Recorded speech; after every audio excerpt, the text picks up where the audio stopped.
Broadcasts of the City of Neenah Common Council meetings are produced by University Studios of the University of Wisconsin-Fox Valley. Neenah residents can get information about City Council meetings, City Committee meetings, meeting agendas, and other documents via the City website, www.neenahgov.org. Neenah residents can express their opinions about city issues or about these broadcasts by contacting the mayor's office, contacting their city alderman, or by completing the electronic feedback form on the city website, www.neenahgov.org. All public portions of the meetings are recorded in entirety and are not edited for playback.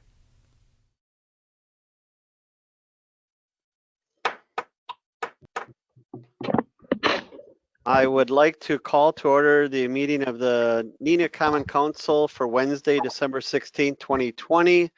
Due to the public health emergency caused by the COVID-19 pandemic, the meetings are occurring at virtual locations that are accessed by the link below or a conference call. Committee members and the public are able to use those information to join this meeting.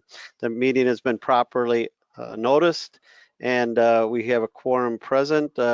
Stephanie, you want to take the first item of business is the roll call. Please take the roll call. All right, Alderperson Boyette. Here. Bates. Here. Lane. Here. Lendrum. Here. Orchard. Here. Spellman. Here. Steele. I haven't seen Alderperson Steele on yet. Okay. Alderperson Erickson Here. and Stevenson. Here. One absent so far. All right, thank you very much. There's 8 members present, 1 absent, and I'm wondering if we could, Brad, would you have any opposition to doing the South Commercial Street corridor after the mayor's appointment, so that if one of these folks don't have something to do or need to move on, they could do it? Would that be okay with you? That's totally fine. Is there a motion? I'll move to amend the agenda to deal with item 2 at this time. Second. There's a motion and a bunch of seconds. So, that will be fine, and then we'll be able to take care of some of these folks, and they can stay if they would like, or move on. So, and that was my error, because I asked Stephanie to put that first, not thinking about that. So I apologize. We have Alderman Steele. Alderman Steele has joined us, so we have a full house here with all members here. So the motion is second. Is there any objection, unanimous consent to amending the agenda to take up item number 2 at this time? So anyway, we could hang a blanket in front of that. We could what? Oh, sorry. Sorry. Okay. Hearing no objection. I thought I was hearing an objection. Hearing no objection, that's so ordered. I said, boy, it's gonna be a long night if she's objecting to unanimous consent. So that's ordered. We'll take up item number 2, introduction and confirmation of mayor's appointments. Item number A is a council appointment of Adam James Westbrook to the position of city attorney commencing January 18th, 2020. Is there a motion? Yeah. Moved. Who did the motion? I'm sorry. I Tied. Okay. think Terry did. I'll second it. All right. Alderman Lundrum moves, seconded by Alderman Lundrum. Comments or questions? I would just say this. I sent you a short memo from myself on behalf of the core committee. and you got that. So I don't know if anyone else would like to say anything at this time, or if Adam would like to say anything. Todd, go ahead.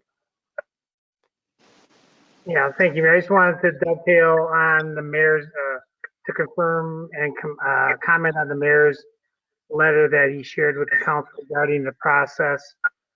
We did have myself, Alderperson Bates, and Alderperson Erickson involved in this process. It was an extensive process led by Human Resource Director Kale, and I fully support the council appointment of Adam Westbrook as our next city attorney. All right, thank you very much. Anyone else? Jim, is this, it says unanimous consent on the agenda. Is that, since this is a statutory appointment, do we need to do a roll call? It really should be a roll call, Mayor. Okay, I figured that. I learned that when I read the whole Robert's Rules of Order book, so cover to cover. Well, that must have been a slow night.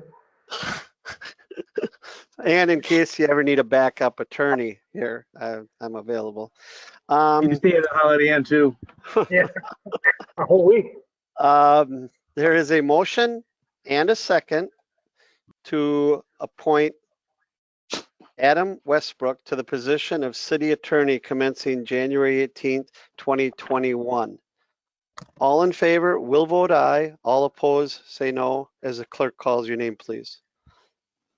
Alderperson Bates, Aye. Lang, Aye. Lendrum, Aye. Orchard,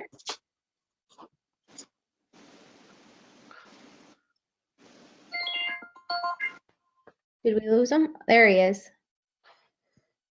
Alderperson Borchert, He can't hear you, Brian, for whatever reason.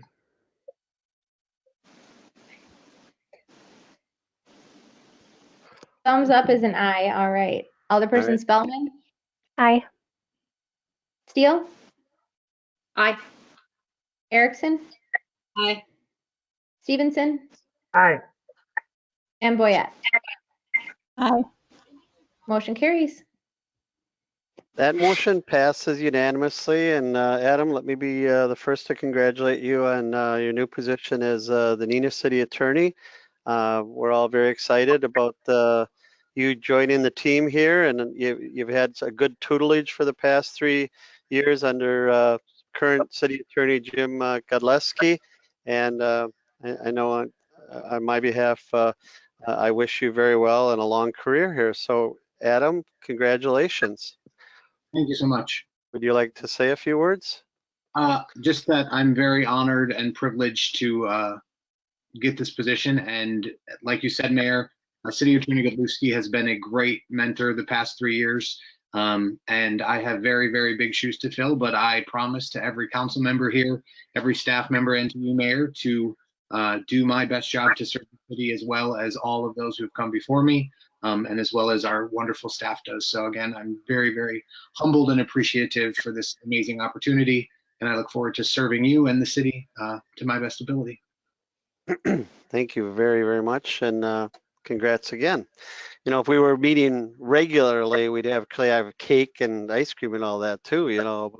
So this is kind of a bummer. We'll have to do that when we get back. We'll have a simulated one or something, just so we can get the cake. So thank you.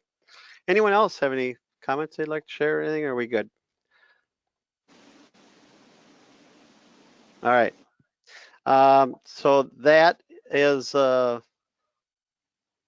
item number A is taken care of. Item number B, Mayor Crawford's appointment of Victoria Dorne to the Business Improvement District Board for a 3-year term that expires December 2023. Is there a motion?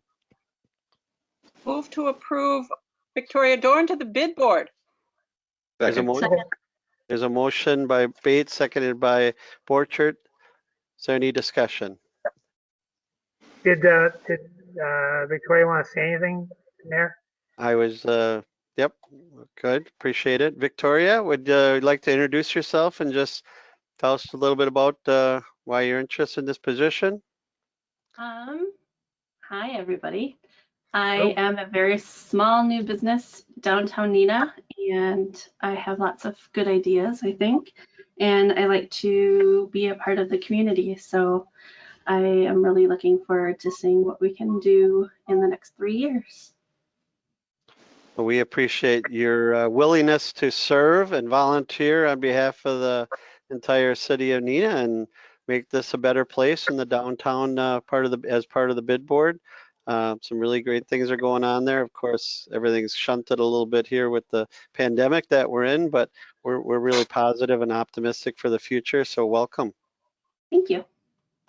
There's a motion and a second. Is there any comments or questions? I would ask unanimous consent to appoint Victoria Dorne to the Business Improvement District Board. Is there any objection? Hearing no objection, that's so ordered. Congratulations. Welcome aboard. Mayor Crawford's reappointment of Alex Noskoviak to the Business Improvement District Board for the 3-year term that also expires December 2023. Is there a motion? I move to approve the mayor's appointment. Second. Moved by Alderman Stevenson, seconded by Alderman Bates.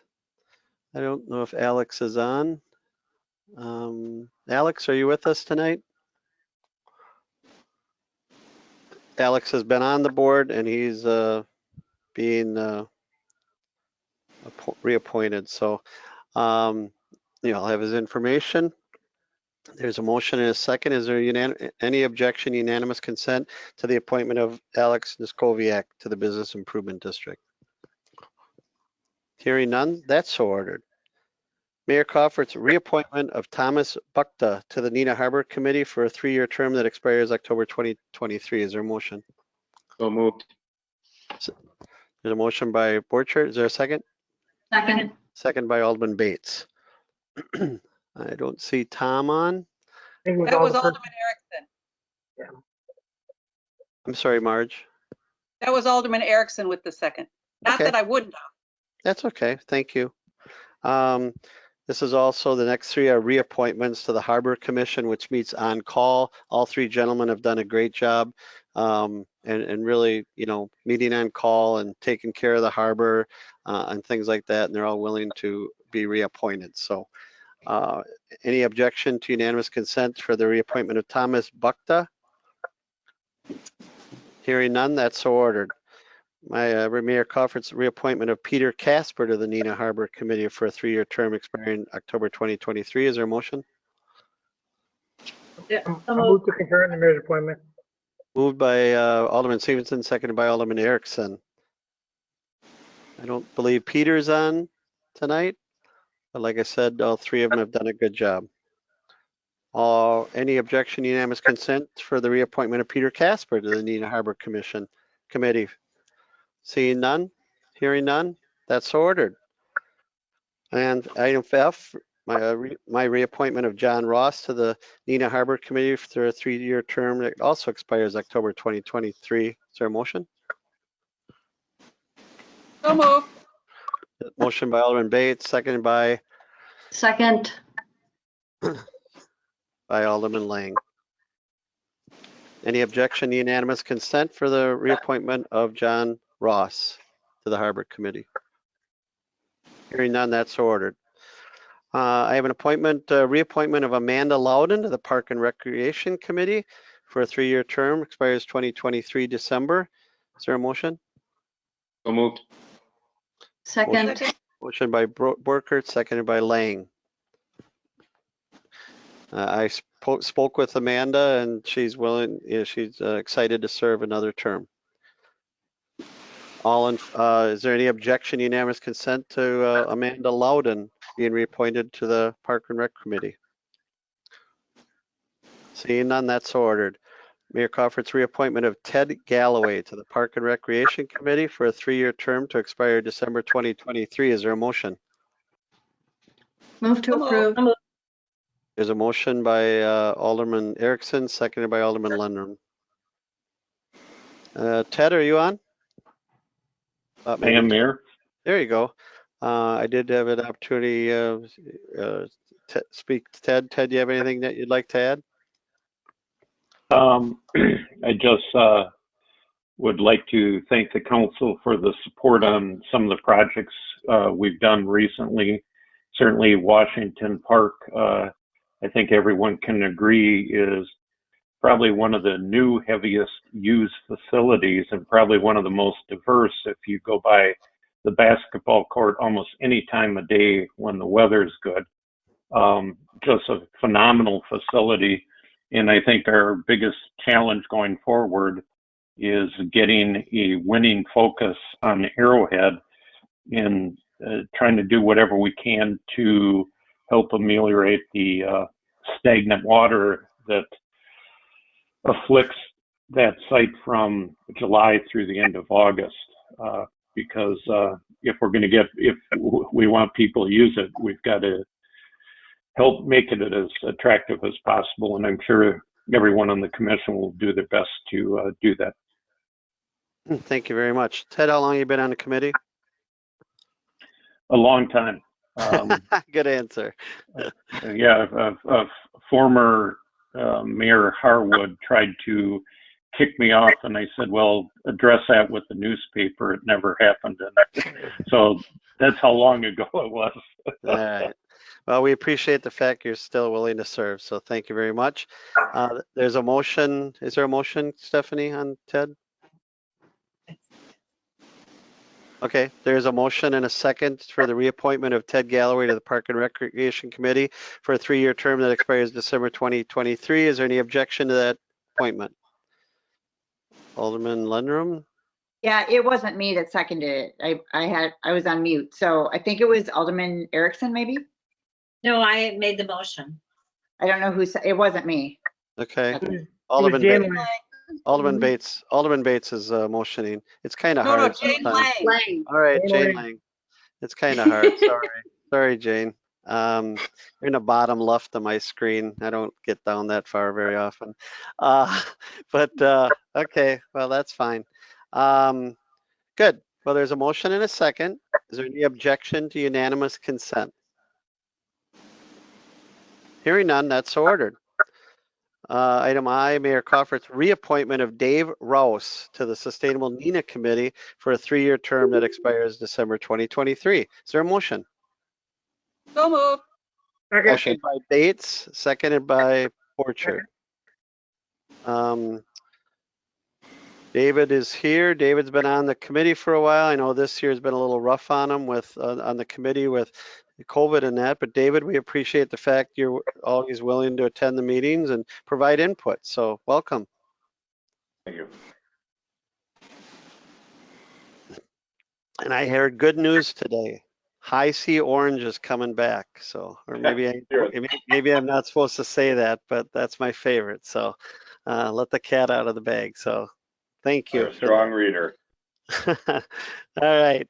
There's a motion and a second to reappoint Dave Rouse to the Sustainable Neenah Committee. Any objection to that reappointment?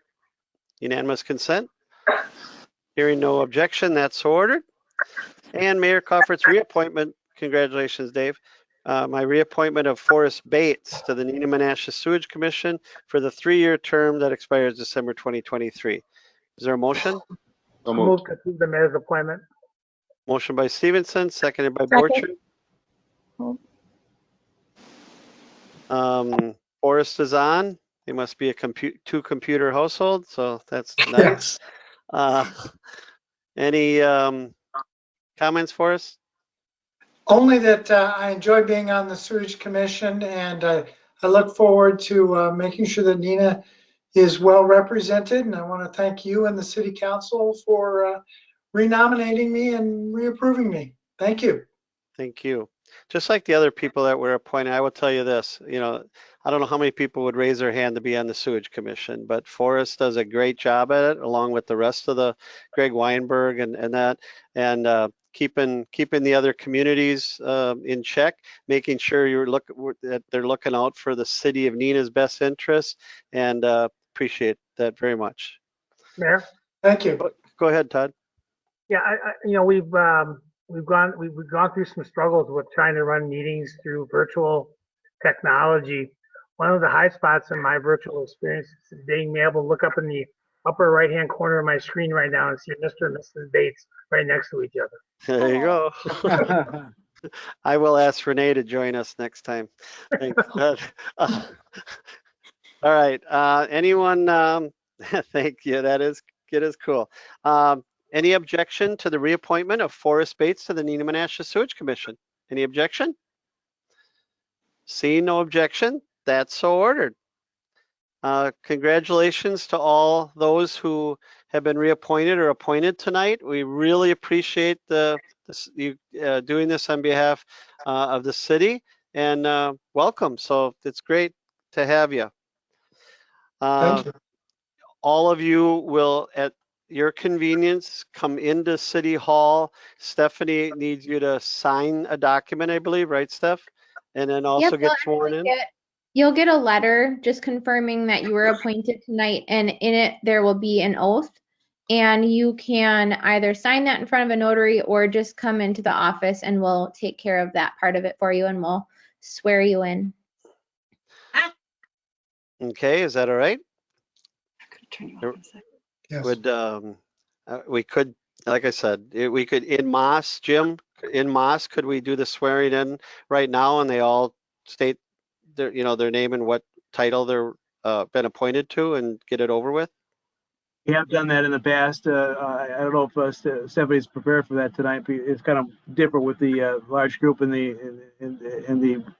televising. So, are you able to, Stephanie, or not? Or you want to wait? I have the olds. It'll just sound pretty discombobulated when they say their names and boards, but yeah, let's put them in light. So go ahead. I tell all those that are being appointed tonight, if you would raise your right hand and repeat after the clerk. all right. I, and state your name. I, Forrest Bates. All of you at once. We're going to do this all at once. So everyone can just state their name. So at the same time. I, Victoria Dorne. I, Forrest Bates. I think we have Dave. Oh, there he is on the phone. Good deal. Okay. Having been appointed a member of the, fill in your board here. Neenah Menasha Sewage Commission. Bid board. Okay. Of the city of Neenah. Of the city of Neenah. Of the city Winnebago of Neenah. County. Winnebago County. Do solemnly swear. Do solemnly swear. That I will support the Constitution. That I will support the Constitution. Of the United States. Of the United States. And the Constitution of the state of Wisconsin. And the Constitution of the state of Wisconsin. And will faithfully discharge the duties. And will faithfully discharge the duties. Of a board member to the best of my ability. Of the Neenah Menasha Sewage Commission to the best of my ability. Ditto. There you go. All right. Well, that, might take a little bit more practice, but we did a pretty good job. So thank you all very, very much. Congratulations again. And now it's out of the way. So thank you all very, very much. Thank you. Thank you. Thank you, guys. Todd, is it okay to, I see there are maybe a couple people here for the public forum. Can we take that up right now too and get that out of the way? Sure, I'll make a motion to amend the agenda to deal with the public forum at this time. Second. There's a motion and a second to take up the public forum at this time. Is there any objection? Seeing none, that's ordered. The public forum is an opportunity for anyone to speak to the council on any topic that they wish.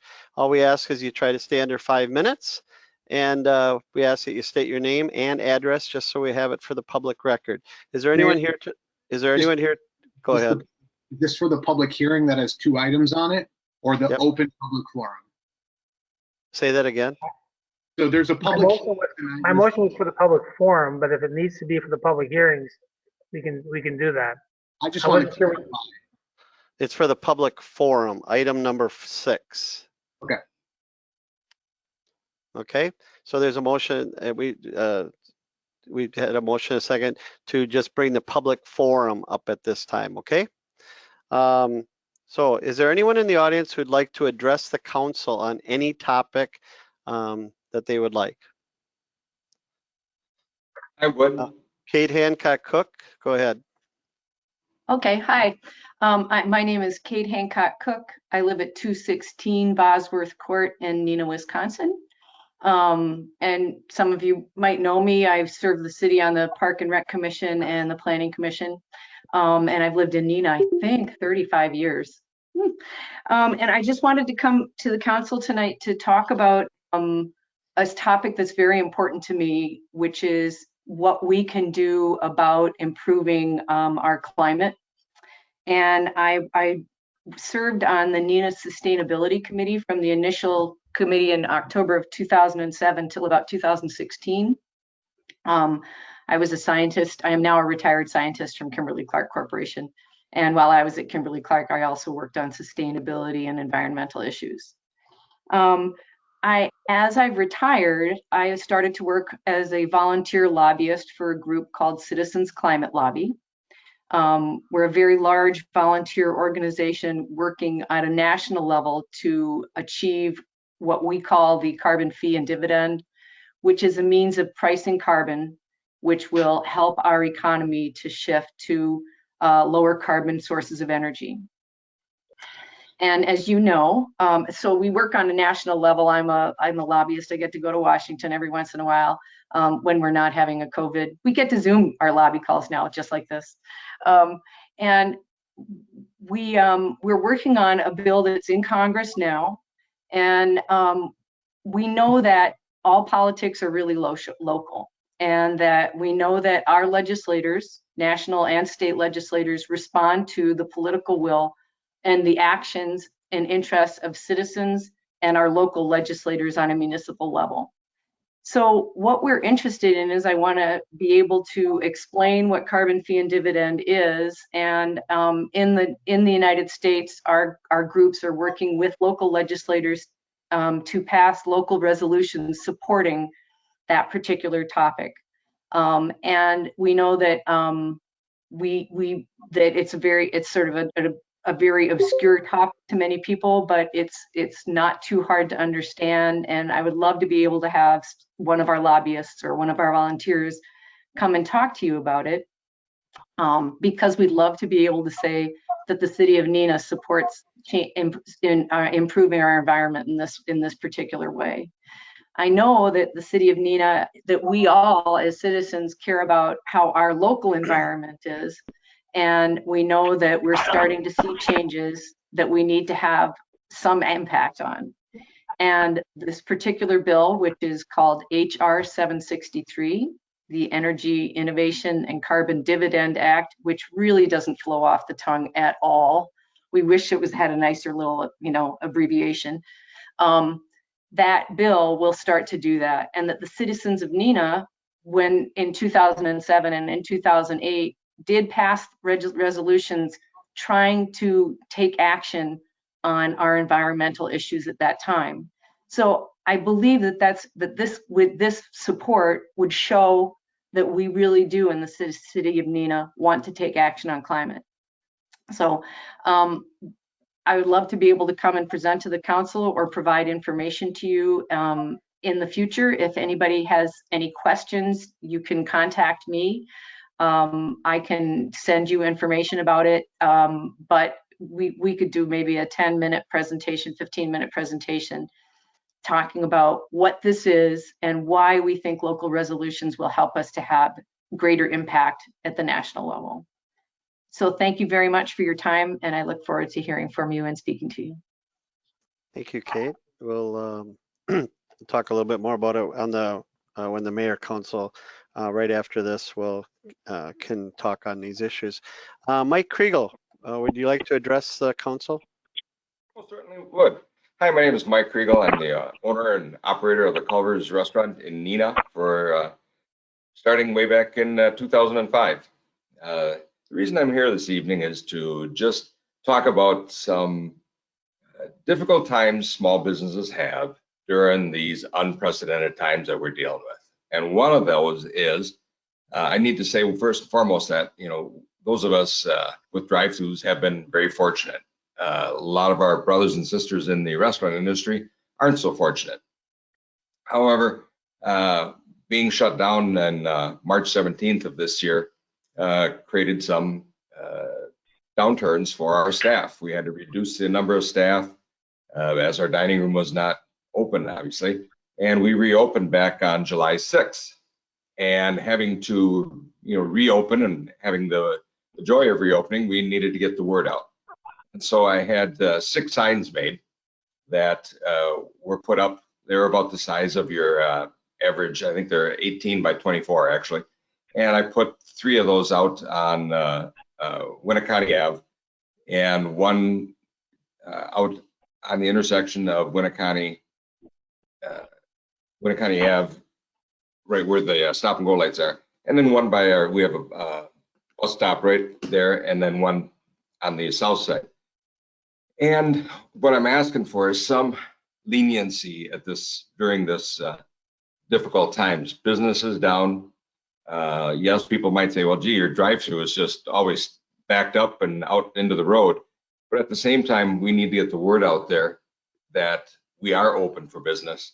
And what I did is just made up some nice professional signs that I thought looked very well. Yes, they are in the right of way.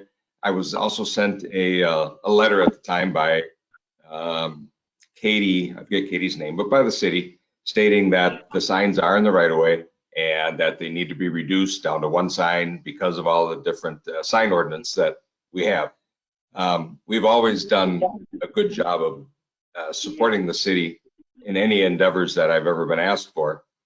When we the city put in all the roundabouts, I think we had I think Chris Hayes can speak for this, but I think we had like 10 or 12 weeks we put in a kiosk and worked with the community. And all I'm asking for at this time is, many small businesses are struggling, bars, restaurants. I'm sure that the hardware stores and whatnot. I mean, for us and at the Culver's Neenah, we are down significantly in sales. And one way to get our word out there that the dining room is open is by signage.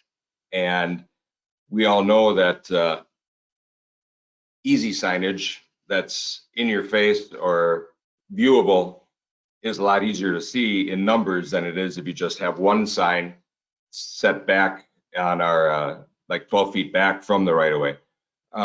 These are signs that are not designed or have the intentions of being there forever. They're just there to get the word out, 6-8 weeks, whatever is the time frame. But again, just asking for some leniency during these times. Normally, I don't create these kind of signs on an ongoing basis, and I don't see many of the other businesses in our community that do that. But in the name of trying to stay above water, we still I have 3 moms, single moms that need their work. And you've all heard the different stories of many different businesses in the community or in the state or across the country that are having a very difficult time. So if you have any questions for me, I'll be free and happy to answer those.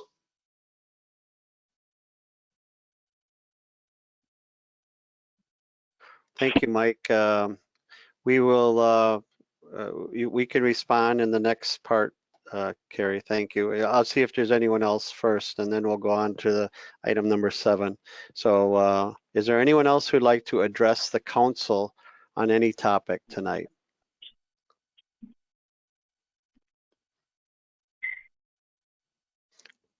Anyone else who'd like to address the council? All right, seeing no one else, I'm going to close the public forum and move on to mayor council consideration of public forum issues. Is there anyone who'd like to make a comment or ask a question? Alderman Lundrum. I have a question for Mr. Kriegel. Are you asking for Culver's, or are you asking for all businesses right now to be able to do that? Well, I'm asking for all businesses in the community, just some kind of leniency of, not that I'm not suggesting anything in particular, but if somebody's putting out a sign to help get some business during this time.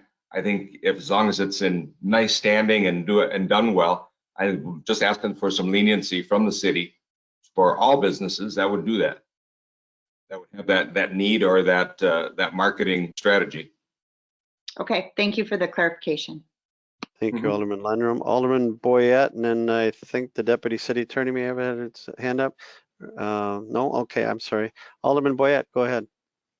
Yes, for our first speaker, Kate, I would like to invite you to send us an email so that we have your contact information. I think that would be a lot easier for us to reach out to you for future questions and concerns. And so I would invite you to do that. And for the second speaker, excuse me, I empathize with your situation and I understand where you're coming from. My question to you would be, your marquee sign, could you not utilize that, or is that not as effective as the other signage that you've temporarily placed? We do use the marquee sign on an everyday basis. It's everybody's driven by our establishment, and not everybody is always looking up in the sky, 25 feet up. And so signs at the ground level that people were always generally driving, looking to our right, left. And so those kind of signs, there's many different ways of getting that message out. And I think the ground signs or whatever another business owner or business management might deem necessary for their particular instance, as long as I get it in nice, good standing and, done well, I think will serve a very good purpose for that particular business. And as far as us ourselves, those signs, those 6 signs have made a difference, and it's great to have them. I agree with you on wanting to have that extra signage. I don't know about with our ordinances and how we'll deal with that, but I do agree with you, because I too have often wondered with certain businesses, oh gee, is their dining room open still, or can we go into this establishment, things like that. Right. Other than getting out of your car and seeing, a 3x5 piece of paper taped to the window that says our indoors is closed, or call this number, or whatever. So again, I empathize with it, and I hope that we can figure it out. And just so I want to make it clear that this isn't an forever measure of how to market and promote our businesses, but we are in, as I'm going to be very repetitive, we are in very screwed up times. Let's just say it the way it is. Yeah. It's very difficult. And speaking on behalf of my industry, the thing that we see more than ever is, even though people are supposed to stay home and wear their masks and whatnot, the thing that's missing is socialization. And there are a large population of people that want to get together and have that the reason to socialize, as we are very social beings, right? It's the way the big guy created us. So, we follow all the other safety standards to a T and above, but in order to take care of that need, we just, to your point, it's nice to get the word out there, and not only for myself, but to the other person's question.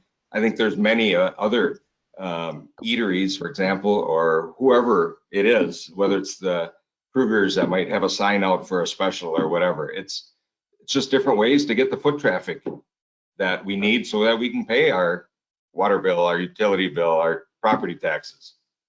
All right, all those thank you. things, those kind of expenses aren't going away. Thank you. Alderman Erickson, Thanks. did you have a question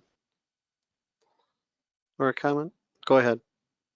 You're on mute. So, there you go. I have a question for Director Hayes. Is the issue the size of the sign, or the fact that they're in the right of way, or is it the signs themselves? Do you know what the answer is to that? It's a couple things. It's not the size.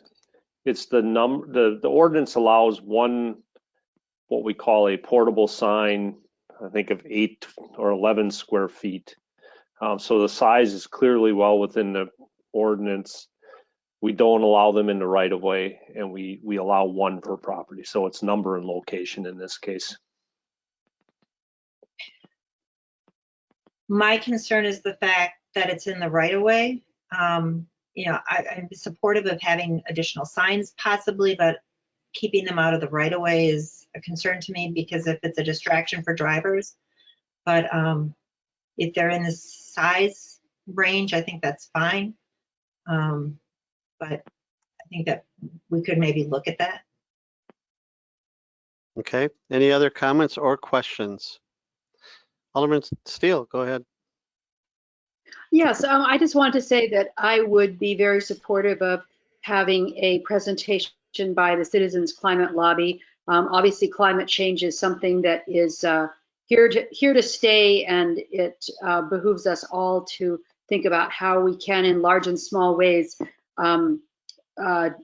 try to decrease the impact of, decrease climate change and decrease the impact of climate change on all of us. It's affecting our city. It's affecting every place in the world. So I would be very supportive of that. And then in terms of to the second speaker, I also agree that I completely understand this, the need for additional signage. I have to say, as a physician, it gives me the willies to encourage people to come inside, but I also understand the importance of businesses surviving this pandemic.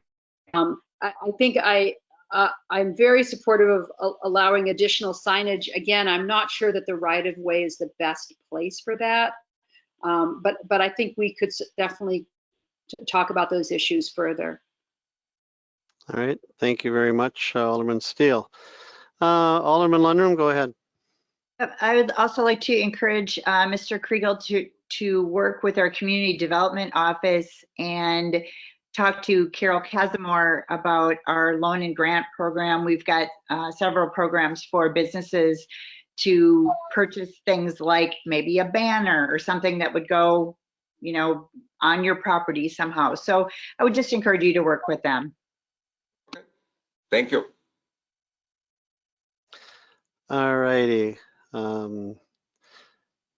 Anyone else? All right, thank you very much. I would like to just tell the council that Kate Hancock Cook did come in and give me a private presentation of the carbon fee issue.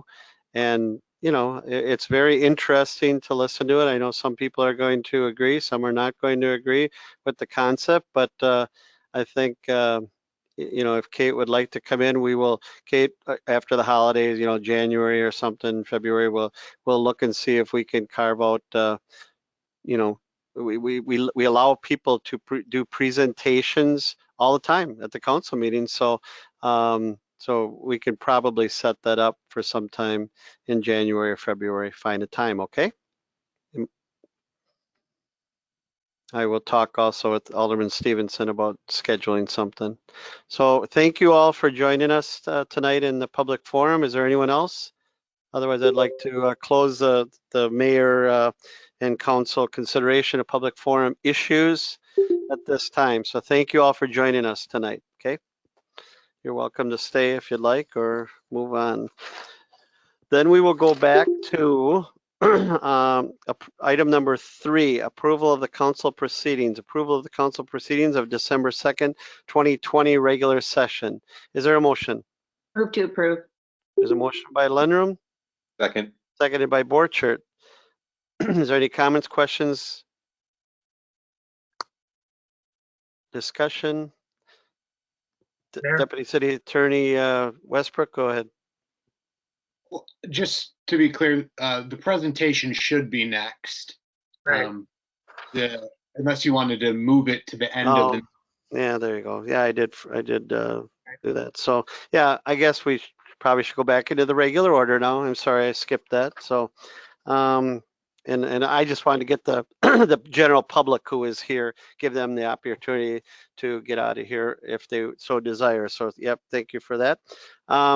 So we will go move to the Deputy Director of Community Development, Brad Schmidt, is going to present a presentation of the South Commercial Street Corridor Plan. So welcome, Brad. Thank you, Mayor, and thank you, Council, for giving me the opportunity to present to you the South Commercial Street Corridor Plan. This plan is really a culmination of over 5 years of work. It started in 2015 with an EPA grant that we studied the environmental conditions of properties along South Commercial Street. In 2016, 2017, with the comprehensive plan process, we spent a lot of time and hearing from the citizens of the city really some of the issues with South Commercial Street, the condition, the aesthetics, things of that nature.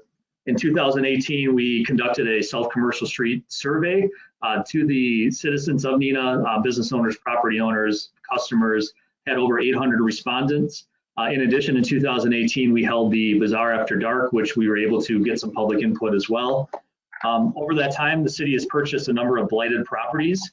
And then finally, over the last 6 months, we've been working with our consultant, an advisory committee made up of both business owners, property owners, and community advocates, including your very own Alderman Erickson, and to really kind of develop this final plan. So with that, I will move to the plan. Really, through all the work that we've done, we identified a number of key issues. I mean, we've heard it from the surveys and the comprehensive plan and the South Commercial Street survey that the walkability, bikeability, the pedestrian safety elements of South Commercial Street, they were all important issues and could use improvement. In addition, the economic vitality of the district was something that people had talked about. A number of businesses had left the district, new businesses weren't necessarily coming in. There was a number of blighted properties or properties that had environmental conditions that needed to be identified. So when we developed this plan, really the first thing is to kind of identify those key issues. Just looking at some of the current conditions, obviously most of you are aware of South Commercial Street. The specific corridor that we studied was looking on the right side of the map, which is actually looking north, is State Street, and then on the south is Alcott. If you've driven, and certainly you have driven South Commercial Street, there's a difference when you're entering South Commercial Street from the south on Alcott, and then obviously on the north end when you're leaving this district heading north, it turns really more residential. Again, just kind of looking at some of the existing conditions, identifying some of the different businesses that are there, identifying that there was a road diet where this South Commercial Street a few years ago went from a 4-lane to a 2-lane with a middle turn lane. Again, this kind of goes into some of that background research that we planners typically do in the planning process. As I mentioned, the South Commercial Street survey that was conducted in 2018, the 3 main key issues that came up were the appearance and landscaping of the corridor, the conditions of the buildings, and really the limited store options at that time. Certainly since then, some things have changed. We have had new businesses come in, but ultimately the appearance and the landscaping are still major issues that we do see. Overall, the respondents really felt that the district was rated, or the quality of the district was rated fair. But in looking at this, I think one of the things we did find in talking to the community is they see the potential in this part of South Commercial Street. And working with the public, they really wanted to see more mixed use and residential type development. In addition, they wanted more restaurants, coffee shops, and specialty grocery stores. I think what's really unique about this district is the proximity it has to very stable and strong neighborhoods. And that's really what we see as one of the benefits of this district in how do you get people from those neighborhoods to visit and go to the businesses within the district. As I mentioned, at Bazaar After Dark, we performed a visual preference survey. We heard from a lot of different people. In regards to sidewalks, they actually prefer to see wider sidewalks. If you're familiar with South Commercial Street, they're your standard 5-foot sidewalks right now. They wanted to see more open space, more places that they can take their children if there's not necessarily a park, but more park-like settings. And then the types of development, they wanted to see what we have downtown. Buildings brought up to the street, where you didn't necessarily have parking in the front, you had parking kind of hidden in the back. Getting into the next part of the plan, I'm not going to spend a whole lot of time in this, but this is just, again, some of that background data that we collected in existing condition type stuff. This kind of highlights some of the traffic, including the different trail segments that are within or near the South Commercial Street corridor. There was a market assessment done back in 2018, and just to kind of highlight what that study basically said was to focus commercial development sort of on the nodes. So nodes in this case would be the major intersections of Cecil, South Commercial, Peckham, as opposed to the linear commercial development. And then in between there, kind of work on bringing more housing options to the district as well. So really, when we hire our consultants, we had a number of objectives for them. Number one is really to identify the cross sections of South Commercial Street, of the different alternatives that we could do. You may be aware that the city has in the CIP included the South Commercial Street reconstruction, I believe in 2025. So really what we wanted to do is really get out ahead of that and provide different design alternatives that the engineers can work with in designing the street. In addition, we identified a number of redevelopment areas, which I'll get into in a second. We looked at strategies to improving the walkability and bicycle conditions within the corridor and surrounding the corridor. There were some comments about the need for parking within the South Commercial Street district, so we identified those. And then finally looked to identify strategies to really kind of create a district feel. I mean, certainly when you go to downtown Neenah, you know that you're in a place that's like nowhere else. And our hope or our goal in all of this is to create South Commercial Street as a separate district that when you enter the district, you know you're entering South Commercial Street. So as I mentioned, we did identify a number of redevelopment areas within the corridor, and I'll get into these a little bit more detail, but there were four main areas. The South Commercial Street, Cecil intersection, the area which I'll call Barrow 41 and Dollar General, and the area south of Peckham and north of Bird Avenue.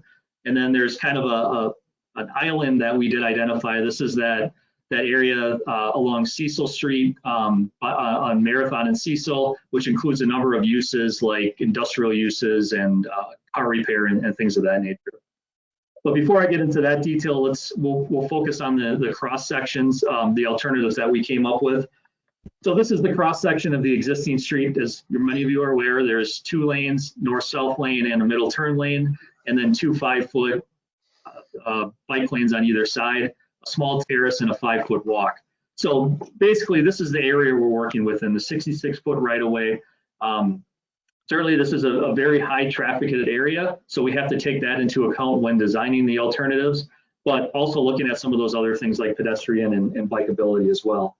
So the first 2 options are kind of the same. It maintains the middle turn lane and the 2 north-south lanes and the bike lanes on either side, but it does provide for a little bit of an offset to provide a little bit of, I'd say, not safety or comfortability that separates vehicle traffic from bike traffic. It's not ideal, but is an option that we came up with. The second option is to do what's called a cycle track, which takes the bike lanes and puts it on one side of the street. This wasn't our main choice, but it did provide an alternative. The challenge with this is that you'd have to keep that cycle track going all the way north through downtown and all the way south past Bell Street. So it becomes a little bit more difficult. You can't just do it in one section of South Commercial Street. I think the other options that our group really found as viable options are concept 3A and 3B, which really taking the bikes off the street onto a multimodal trail. The only difference between the two is the terrace on the concept 3A is a little bit wider than on concept 3B. At the end of the day, we really felt like there could be a hybrid approach here. So it doesn't have to be a unified concept throughout the entire corridor. Really looking at a hybrid concept which would allow for an off-street trail, bike lane, but also allow for a possibility of actually on-street parking. And this could be done sort of intermittently either closer to intersections or businesses that have a higher need for parking. In addition, with the width of the terrace, it really allows for future ability to add additional parking as new businesses come as well. So this was something that we felt has a lot of opportunity and really should be looked at as part of the design process. I'll get back to this drawing in a second, but as I mentioned, there were the 4 main redevelopment areas. Within those redevelopment areas, there's really there's the short-term redevelopment, the long-term redevelopment, and the I'd say the property enhancement, which is identified in blue. So we'll get into those here shortly. Starting with the first redevelopment area, as I mentioned, was the Cecil South Commercial Street. So just to kind of get your bearings straight, this is the Jumpstart Auto Repair on this corner. On the top right is the gas station. The top left is Cranky Pads, and then the bottom left is the former car dealer, which is now a tow truck business. So in looking at this, a lot of our focus has over the years been on this former car lot tow truck business on the bottom left here, mostly because it's a large site. It's a site that's an acre in size. It's on a very highly visible and highly trafficked intersection, and probably has the most potential for redevelopment in this area because it doesn't really require the acquisition and demolition of many buildings, in this case only 1 building. So what you see here is basically a mixed use or a higher intense office or commercial use on the corner. Again, bringing those uses sort of towards the intersection along the street, and then sort of in the back, you see more of this housing. And one of the common themes you'll see with this housing is what's termed the missing middle housing. It's what I would refer to as row housing or flats or housing that's not necessarily garden apartments or single family homes, kind of that in-between type of housing, something that we don't have a lot in Neenah and is really starting to become more popular through other communities. Another concept that you see here often as well is the elimination of the curb cuts along South Commercial and Cecil Street and other streets as well. What we would hope what can happen with this, especially as redevelopment occurs, is that you have more cross access between properties. This is pretty common in highly trafficked areas. What it does is it really ensures that there's less conflict points for vehicle incidents, or in this case, bicycle and pedestrian instances as well. Moving over to the right side of bottom right side is where the Jumpstart Corner is. Again, same concept with a commercial retail type establishment brought up to the corner of the street. The gas station site wasn't necessarily changed. However, it did look at some landscaping improvements. And I think what we'll get into in a second is the Cranky Pads site. I think, again, this is a very important entrance into the South Commercial Street District, and Cranky Pads being a business that everybody knows about and a very important business in the district, has the opportunity for some site improvements. And I'll just kind of get into some of that here shortly. But you can see some of the examples of the development that's possible in this area. Again, some of the row type housing that I mentioned, mixed use type, where you have retail, commercial on the first floor and residential on the second and third floors. So just some different options there. Getting into Cranky Pads, here's a rendering of what our consultants felt could work on this corner.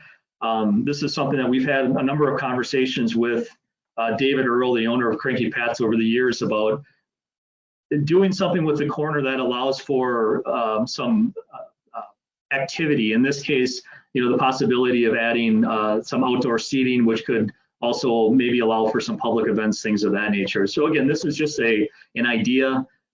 You'll see some public art. The area to the right of the screen where this building is the former Donaldson's property, which is now vacant. But the idea here is that maybe there's an opportunity for some sort of shared kitchen where another restaurant could be in this building as well. So again, these are just ideas. These aren't anything set in stone. But really the purpose of this rendering is to help visualize what could be here. And it's a lot easier to visualize something than just trying to talk through it. As I mentioned, we kind of see the hybrid approach of what this street section could look like. So you do see some on-street bike lanes. You see some parking on the left side of the screen here.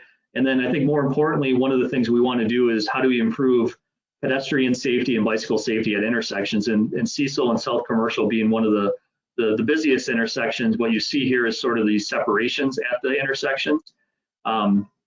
Here are just some examples of what those look like in real life. But what this does is it really sort of separates the bicyclists from the traveling public. It forces the cars and vehicles to slow down and really navigate through there, which maybe not be the case right now.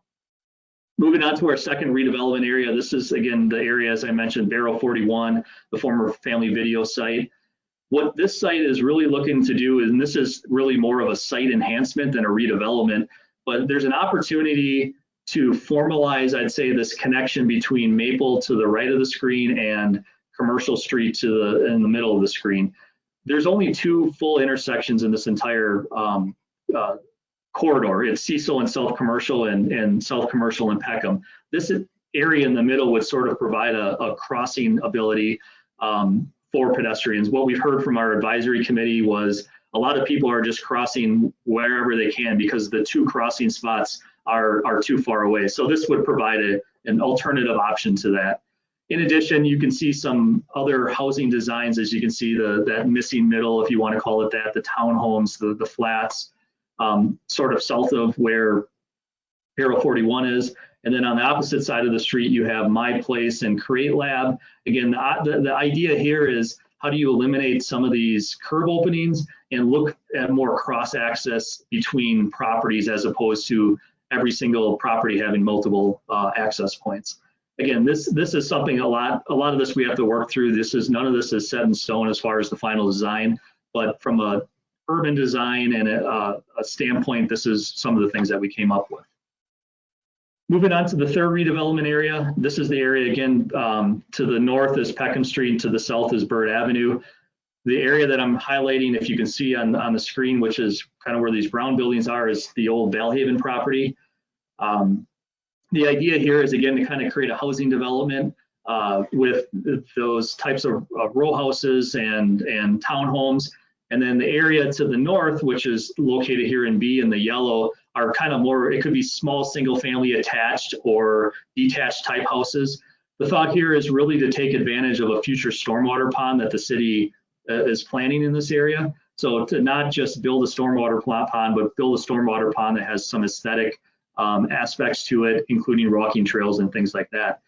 Again, you'll see a lot of that parking in the rear. Again, here's South Commercial Street, parking in the rear, which provides businesses that the parking and different access points behind as opposed to along South Commercial Street. And then finally, actually just before we get there, some of the options for the housing, as I mentioned, whether they're attached single family or detached sort of cottage type, these are just some different examples that the consultants have worked on in other communities. And the last redevelopment area, as I mentioned, is kind of a little bit off South Commercial Streets, that Cecil Marathon area.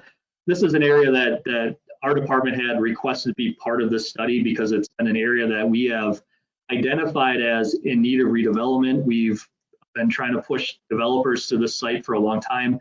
The challenge with it is it has a lot of different owners to it, and certainly has environmental issues as well that have to be dealt with. But this is an area that the developer or the consultant saw as, again, probably better suited for the same type of housing that we've identified on South Commercial. The possibility of leaving some of that commercial on the corner of Cecil and Marathon was given. However, if that were to go away, more housing could be added to that as well. So getting into the next part of this, as I mentioned, one of the key issues was that bicycle pedestrian safety element. Certainly we want to have an option for bicyclists and pedestrians on South Commercial Street. But even with it being a commercial district, there may be some concern from families for having younger kids to drive or ride on a trail that has a lot of commercial activity on it. So the thought here is what's referred to as a bicycle boulevard. This would be located along Maple Street, which would essentially connect the Bill Miller Trail to downtown. The idea of a bicycle boulevard doesn't necessarily require a lot of investment. It really is more to do with signing. It has to do with improving intersections for safety, but it's an alternative to not only it's not an alternative to South Commercial Street. It's really an addition to what's happening on South Commercial Street. So you'd want to find ways to make connections from Maple Street to South Commercial through this bicycle boulevard. Also, as I mentioned in the beginning, one of our goals in all of this is to really create a district feel for this. How do you create an identity to the South Commercial Street area? One of those things is through, in my opinion, is through facade improvements. As many of you know, we do have a facade improvement program for the downtown area. The hope is that we could also extend that program to South Commercial Street. And in doing that with a grant program, you know, we could create a program that maybe there's certain elements that have to be part of that facade. Maybe it's got to be brick, or maybe it's got to have some material. In doing that, that really helps create a district feel. And then certainly with public art, much like in our downtown, public art is important. We want to find locations that are appropriate for public art, but also look at ways to encourage things like murals and other private art on private property. So these are just some examples of other communities that can be, those ideas could be implemented here. Wayfinding branding, one of the ideas here is that on the entrances into the district, probably Cecil Street on the north and Alcott on the south, you know, is there a sign or something that says you're now in, you know, the South Commercial Street corridor, similar to Doty Island? I mean, if you're coming into Doty Island on Racine Street, you have a sign that welcomes you to Doty Island. If you're on North Commercial, there's a sign as well. So the thought here is, how do you really create that identity through wayfinding and branding? Next, in the design of this, the South Commercial Street and the reconstruction, we'll also want to look at those streetscape elements. Those will be, you know, street lights, benches. If there's a need for, you know, you can see the grate, the Neenah grates that we have downtown. Identifying those and again, in looking at that, what are those features that can really kind of set South Commercial Street apart from other areas within the city? Next, looking at really sort of those urban design and parking issues that we have. One of the challenges that we have, and you've probably seen, is the need for parking is very strong. So strong that businesses have bought properties to tear them down just to add more parking. From an urban design standpoint, that's not really good. It breaks up the block. It creates inconsistencies. The idea here is there, through redevelopment, can we require certain landscaping that kind of buffers the parking, especially when it's along the street? But in dealing with the parking, I think a bigger idea that has come out of this is identifying a spot where there could be a public parking lot, which could be used by all businesses on a temporary basis, but also could function as an activity area. Maybe there's a farmer's market or a concert series that could be held in this area as well. That was something that I think from our advisory committee, they really wanted to see, because it would bring people to the area. So getting into the implementation. So the easy part was really drafting this plan. I mean, coming up with the ideas and the vision and listening to the property owners and the business owners and the public, that was fairly easy. The hard part is actually going to be implementing this plan. So we really kind of broke it up, the recommendations, into short term, long term, and then ultimately some of our land use recommendations. So the short term, the biggest thing is, how do we promote this plan? How do we market it? One of the things that we will be doing is obviously using social media, getting this document out to businesses, to developers, to property owners, to get people excited about it. This is a plan that cannot be done just by the city. Certainly we'll have a big part in this with the reconstruction of South Commercial Street, but it's really going to take the private side, the businesses, to adopt the plan and in their own properties start implementing some of the things on here. We're also looking at ways to provide grant assistance. So in order to incentivize this, it's a lot easier if there's money involved.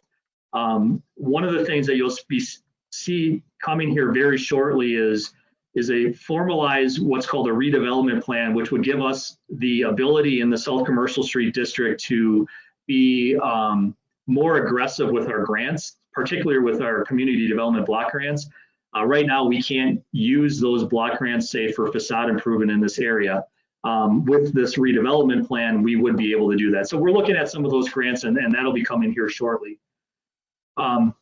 Another short-term plan is to get started on this, the engineering and the design of the South Commercial Street. We've started that very preliminarily. With the adoption of this plan, we'll continue to do that. Long-term plans, again, is to finalize that design. I believe Jerry has it in his budget for 2022 to begin that that engineering and redesign of the street. A couple other long-term plans is to work with business owners about the possibility of creating a business improvement district. Again, that's not something that the city can require, but it's something that there could be support from the businesses to create that district similar to what we have in the downtown. And then really look at some of those other activities within the plan, the Maple Street Bike Boulevard, and continue to work with developers. I think the biggest thing is to continue to work with developers to show them the areas that we have, whether city owned or not, and really get them interested in the plan that they can get behind it and move forward with some of this development. In order to accomplish a lot of this, we'll have to look at some of our regulations. In my opinion, we need to probably loosen up some of our regulations in regards to parking, the density of development on site, setbacks, things of that nature in order to make this plan work. So again, those are some things that you'll see moving forward. So that was a lot. I did kind of fly through here a lot quicker than you maybe wanted me to, but I'd be happy to answer any questions. Well, thank you, Brad. And I know you all received copies of it. You received hard copies of this presentation. Brad, my expectation would be that maybe we have a committee of the whole or something later to really get involved in this. There has been a committee that's been working on this for some time, right, Brad, with merchants and all kinds of other people. But I know you just got this last week. Is there any questions now? Because I think this is something that, we might want to deal with it or get into a little bit more in depth at a down the road opportunity. But if there's questions now, I mean, this is something that I looked back and in my very first speech to the council after getting elected, I talked about, South Commercial Street and the need to, that we really needed to address something. Well, I consider this the first step in addressing something on South Commercial Street. And I think you did a good job of answering the question, what if, or what could we do? It's kind of exciting when you look at the pictures and you see the possibilities of what could happen. There's a price tag to all these, right, Brad? And probably pretty big price tag. But if you can partner with developers in that, who knows what the possibilities are? So I would think, Todd, maybe if we'd like to put this on file and then maybe offer up a night or something where maybe we could get into this a little bit more in depth when people have a chance to really kind of go through the what they got. Brad sent out everyone and really answer some questions, or if someone else has a different answer, I'm all ears. But I think there's a lot here to kind of start the discussion tonight because I don't know exactly how in depth the council would like to get tonight or would like to do it at another time. But I think, Brad, you did a good job of giving the parameters. You gave the same presentation to the Plan Commission, and it's got people's raise their eyebrows. Mayor, Alderperson Spellman has a question. Good. Well, thank you. Alderman Spellman, go ahead. Thank you, Mayor. I just wanted to say that I think this is all really exciting. And when it comes to housing options, I hope that in the future we consider affordability for the community and the need for more affordable housing. So that's all I wanted to comment on. Thank you. Thank you very much for your comments. Alderman Lundrum, go ahead. I'd like to see this presentation sent directly to our local Neenah developers, Umer Sheikh, Tom Bandiat, I'm sure there are more that I'm missing, and just send it to them directly, not just have them see it on social media. Alderman Steele. Brad, I have not seen a hard copy of this, maybe because I never venture into City Hall to my mailbox. I don't even want to look at it. But I think this is really exciting stuff. And I would say it's in terms of bicycles. I love the idea of getting bicycles off of the street and Commercial. As someone who's ridden down Commercial on a bicycle, it is really scary. And then I'm not sure if I like the idea of taking bicycles completely off Commercial, though, or encouraging people to get off of it, because I think one of the things we'd really like to encourage people to do is, for instance, do their shopping on their bicycle. Do those kinds of things. And if you take them off, then you're taking it, onto Maple Street or whatever, then you're taking them out of that Commercial corridor. Anyway, I think it's very exciting, and I look forward to hearing more. Thank you, Neenah. Council President Stevenson, go ahead. Thank you, Mayor. Yeah, there's just a ton of stuff here. And I would concur with my a couple initial reactions. I was kind of not taken back, but surprised, I guess, to hear about the desire to move storefronts closer to the street. That kind of surprised me. And then in the same vein, with the possibility of introducing pedestrian lanes that would be, I guess, like right next to that, which then I think probably caused the committee or our consultants to look at Maple Street as a possible way of doing it. So there's, Alderperson Landrum's suggestion that we send this document to developers when we haven't signed off on it yet, maybe getting a little bit of the cart ahead of the horse. Eventually we'll want to do that, I think. But Brad, Chris, from your perspective, what's the council's role in the short term, immediate here? Are you looking for? We've got this last week, and like Dean said, there is just a lot of neat stuff here, and low income or affordable housing. Is it higher end retail that we're looking at? The intersection at when I gotta be honest, when I first looked at my hard copy tonight because I came down to City Hall to get it, and I looked at it, I said, well, why didn't we include an intersection that was in the district? And this is in the district. It was just like so far out of what I was looking at. I was like, oh, well. And then when you threw up the Cranky Pads option there, it's like, oh, I guess this is in the district. So what is the council's role in taking all this work that you guys and the consultants have done, gals have done, and what is our role to move it forward? Because obviously we can't do it all right away. So what's the council's role in developing the next strategy? Yeah, I'll quickly say, in looking at a plan like this is really more of a vision. I don't think it's intended to tie any council to implementing everything in this document. We deal with developers all the time, and a lot of times they come to us and say, hey, do you have a site for redevelopment? And if you have a plan, and if you have some thought of what could a district look like, it becomes a little bit easier for them to kind of get behind that and locate in this area. So council's role, my suggestion would be to accept and place on file. Again, in working with this document, this is a guide. We had some questions from property owners say, well, you're going to make me do all this? And absolutely not. This isn't a regulating document that we're going to tell you have to do something. But again, this is kind of that shared vision through the work that we've done with hearing from the public, working through the issues that we've had, and ultimately this is that vision, if you want to call it that.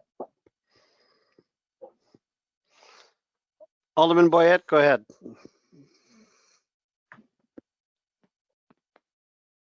I think this is an amazing plan. It's a dream, if you will. I liked a lot of what I saw, and I know this is the very beginning, but there was not even a little bit of an implement of cost. And I know I don't want to get the cart before the horse, like Alderman Stevenson says, But with something to this magnitude, what could you estimate a dream vision like this to cost? Well, yeah, that's a good question. And in looking at this plan, we didn't really need to look, we didn't want to look at the cost because really the only cost to the city, in my opinion, at least in the short term, is the reconstruction of the road. That I think is one of the biggest elements in all of this. And that's really why we put this plan together, because we knew the road is going to need to be reconstructed in 2025. So how do we really get out in front of that and create a design and look at what the vision of this could be? So I can't speak on the cost of the road. I think certainly Jerry can speak a little bit more on that. But those details will come further through other processes. I understand that. I'm just, yeah, I'm not looking for, you know, oh, this is a $50 million dream. I'm just curious because, like you said, at this time we could not use the grant dollar funds. We would have to do a few things to make us available to utilize those. And so I get it. I was just curious. Well, the majority of this will be private sector driven. We'll just have to do, you know, the enhancements and street things to make it a neighborhood and things like that. But Alderman Erickson, did you have a comment or question? Yes. I asked this a lot. What do we have to do to get this street declared as a blighted area in order to get more funds? The downtown at one point was declared blighted and there was more funds that were available. Yeah, that's a good question. That's the redevelopment plan that I had mentioned. So shortly after we decide to accept and file this, we'd like to bring that. Yeah, so we'd like to bring that plan forward, which would then create that ability to do the grants.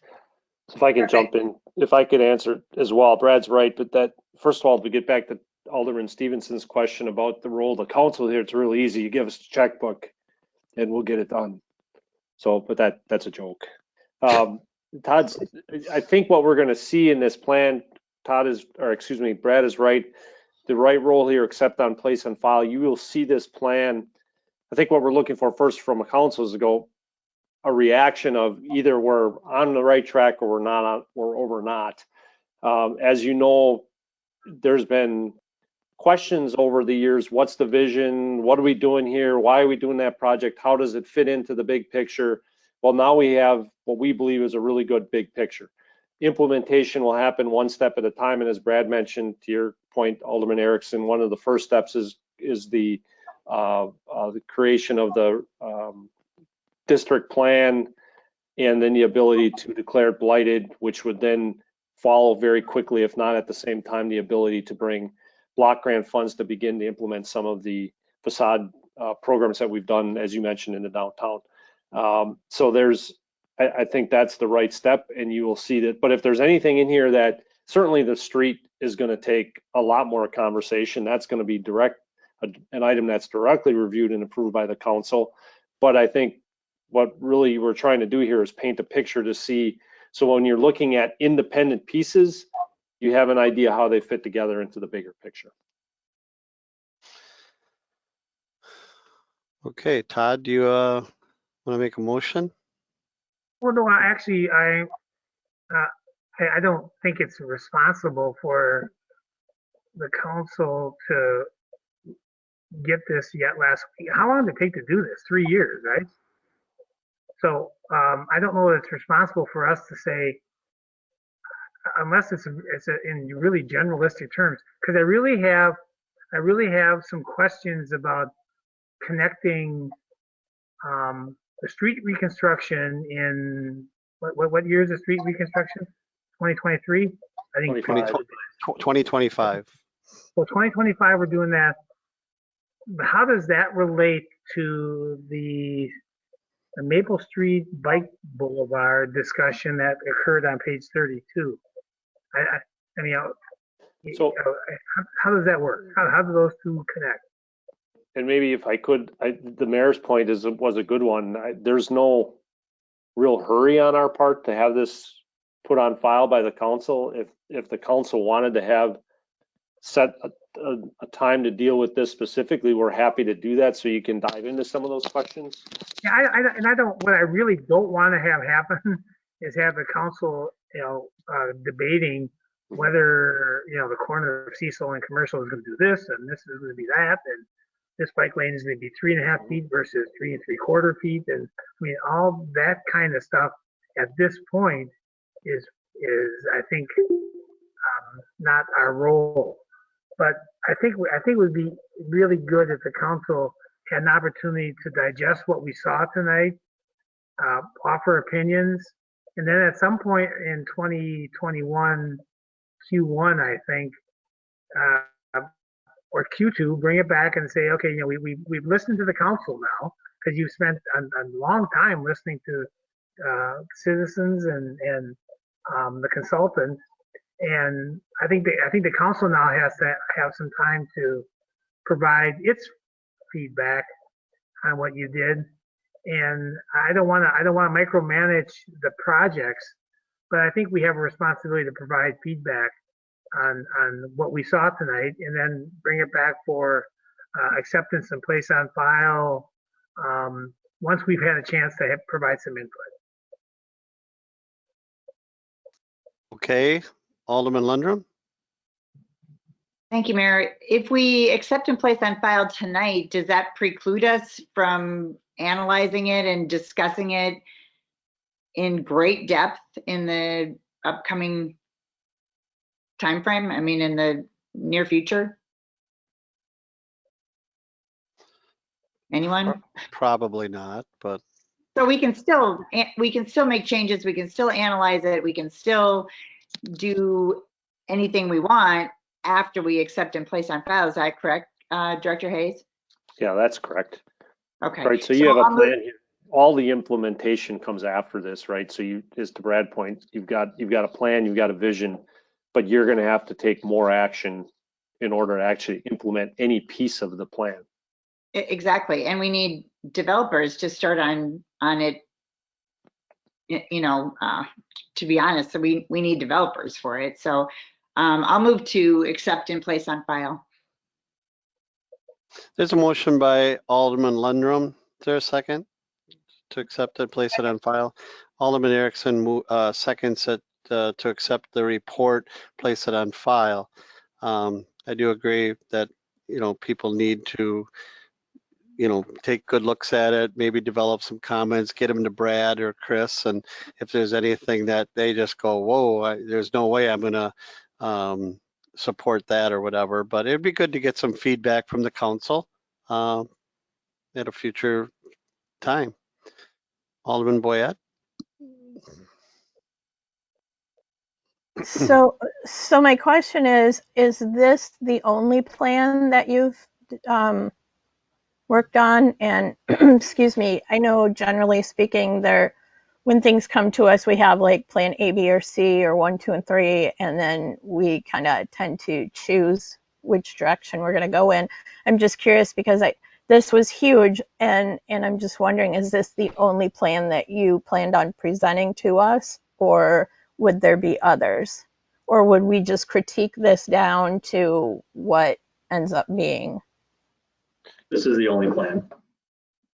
I think there's multiple options built in, as you saw in the street configuration as an example. There's variations within the plan that allow flexibility. So unlike a lot of the things that you look at where it's either A or B, this has that flexibility built into it, and certainly can be tweaked beyond what even the plan had presented.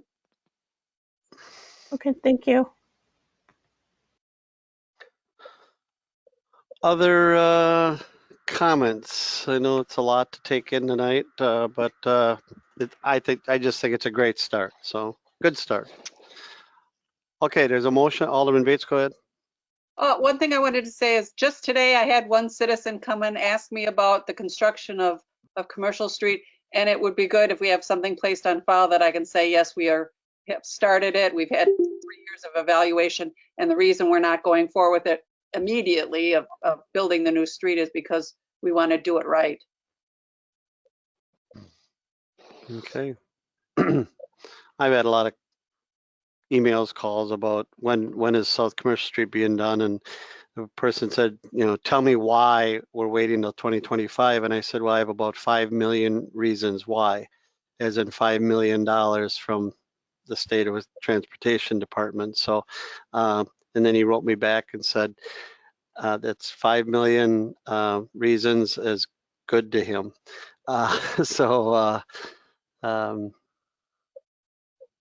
Just tell you a little bit about how I answered it, and it worked out. Okay, so there's a motion and a second to accept this and place it on file at this time. All in favor, signify by saying aye. Aye. Aye. Is there any no's? I'm going to abstain. One abstention. That passes. Director Hayes? Just if I could reiterate the point that was made by several. If there's questions, comments, concerns, the sooner we get those, the better. We anticipate beginning some of the implementation, the redevelopment plan, the blight declaration, the facade program, all most likely certainly within the first quarter of 2021. So we want to know those things sooner than later. Alderman Erickson? Would it be a good idea to have a committee of the whole meeting to discuss this in January?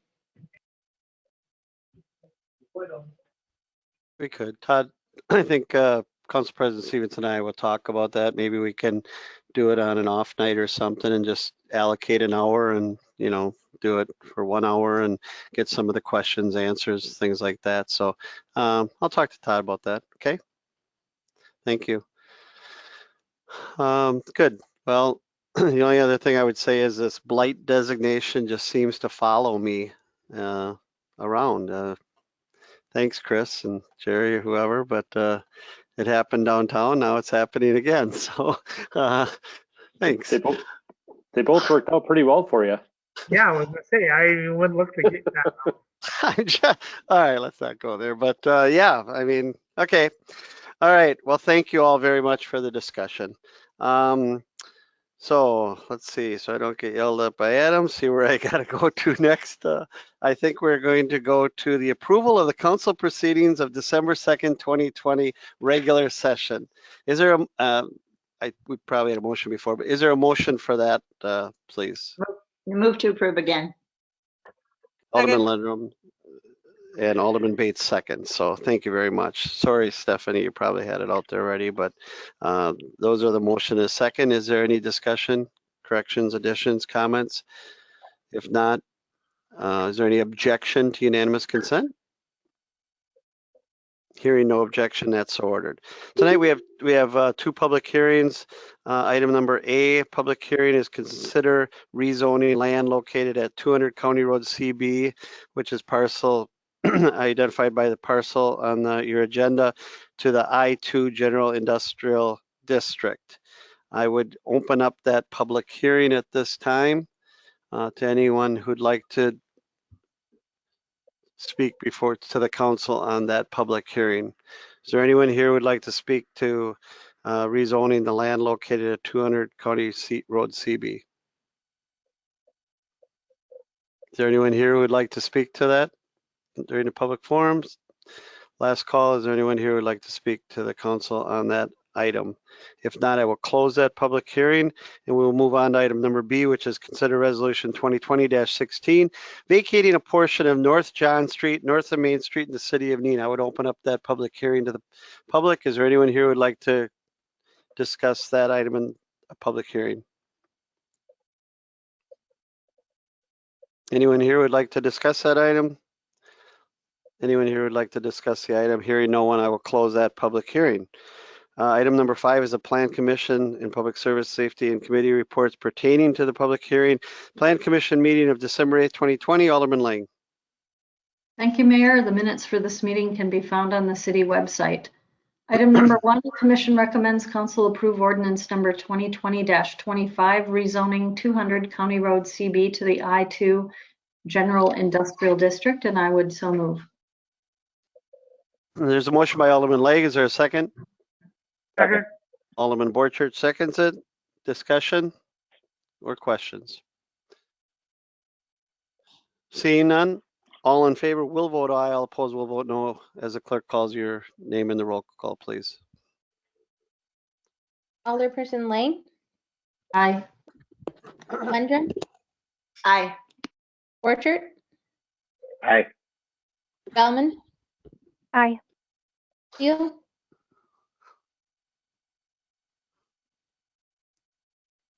think we might have lost Alderman Steele. Erickson, Aye. Stevenson, Aye. Boyette, Aye. and Bates. Aye. Alderman Steele has returned. Alderman Steele, would you like to vote on this item number 5A1?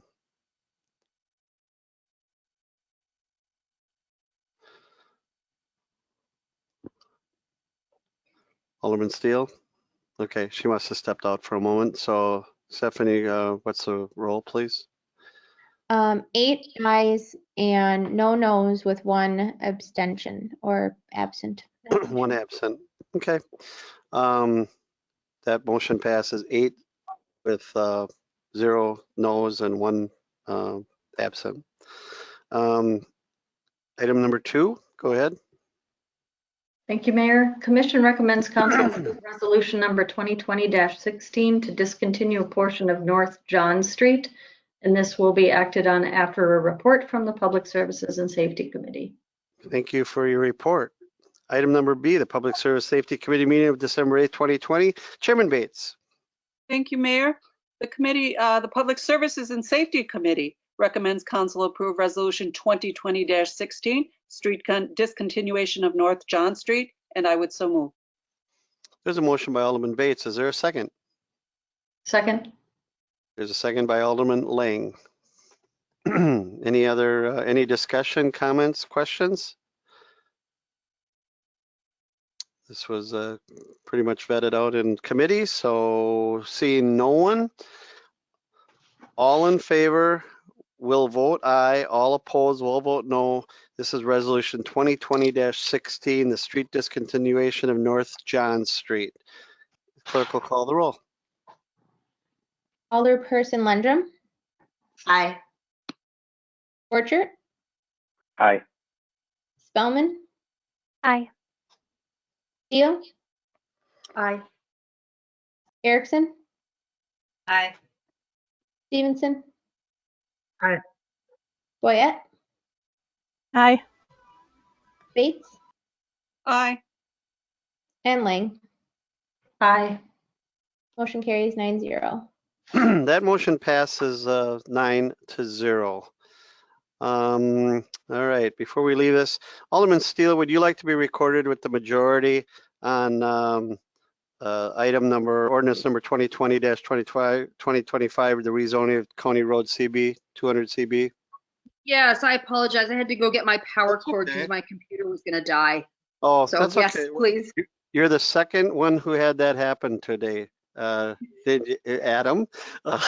same thing, same exact thing. So Alderman Steele asks unanimous consent to be recorded with the majority. Hearing no objection, that's so ordered. We did the public forum, we did mayor council consideration. Move on to page 3, consent agenda. Is there a motion? Move to approve the consent agenda. Second. Let me just look here. There's an actual UC behind all 3 of these. We do these as a group. Is that correct? Or these are the secondhand dealers? Or so do these have to be? They were acted on individually. Can we do them as a group, Jim or Adam?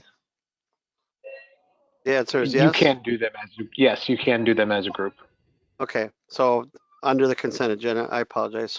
So as a group, there's been a motion to approve the consent agenda. And a second. Is there any objection to approving the consent agenda? Thank you. Hearing no objection, that's so ordered. Thank you. reports of standing committees. There was no finance personnel, no public safety, no report. Item number 10, report of special committees, liaisons, and various special project committees. Item number B, Board of Public Works meeting of December 8th, 2020. Vice Chairman Bates. Thank you, Mayor. The Board of Public Works meeting of December 8th and the minutes can be found on the city website. There's one informational only item, which is the board recommended the Waterworks Commission approve final payment for contract 1-19W, removal and disposal of lime sludge to United Waste Recycling Incorporated, Kleiman, Wisconsin, for the amount of $111,247. And that concludes my report. Thank you for the report. Item number C is Community Development Authority report. Director Hayes, does he have anything tonight? Just very briefly, if you've been through the downtown, you have all seen that the Site 7 construction is underway. I think everything there is going pretty smoothly.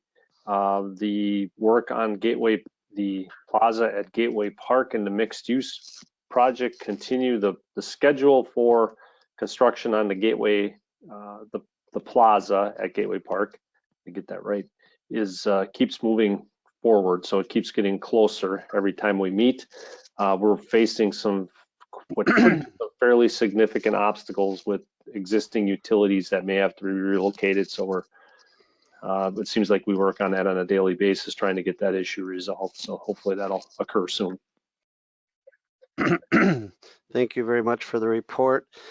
I do have to say that Jody put something up on the website about the new apartment building going up, and the discussion headed into that this was gentrification, and I learned what that was then. I had to look it up, but I can tell you it doesn't, in no way are we trying to drive lower income people out of the downtown.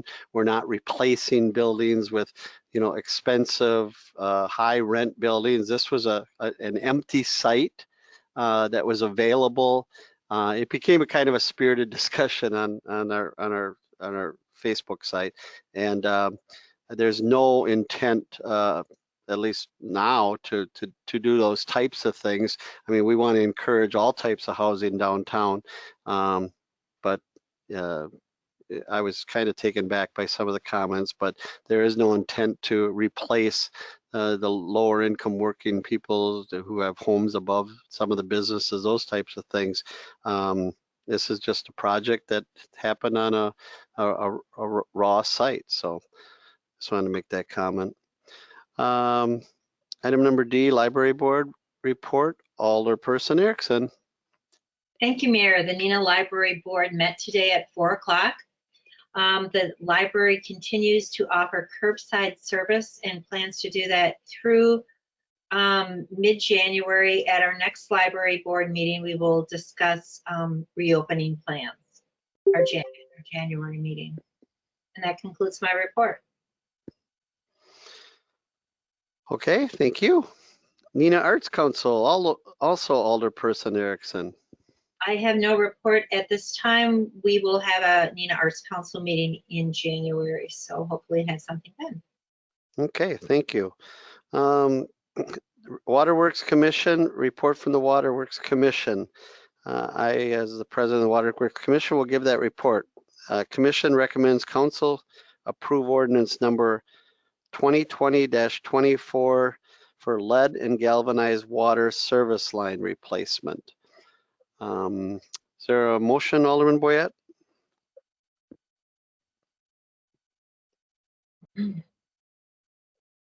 So moved. Is there a second? Second? I'll second. There's a motion and a second.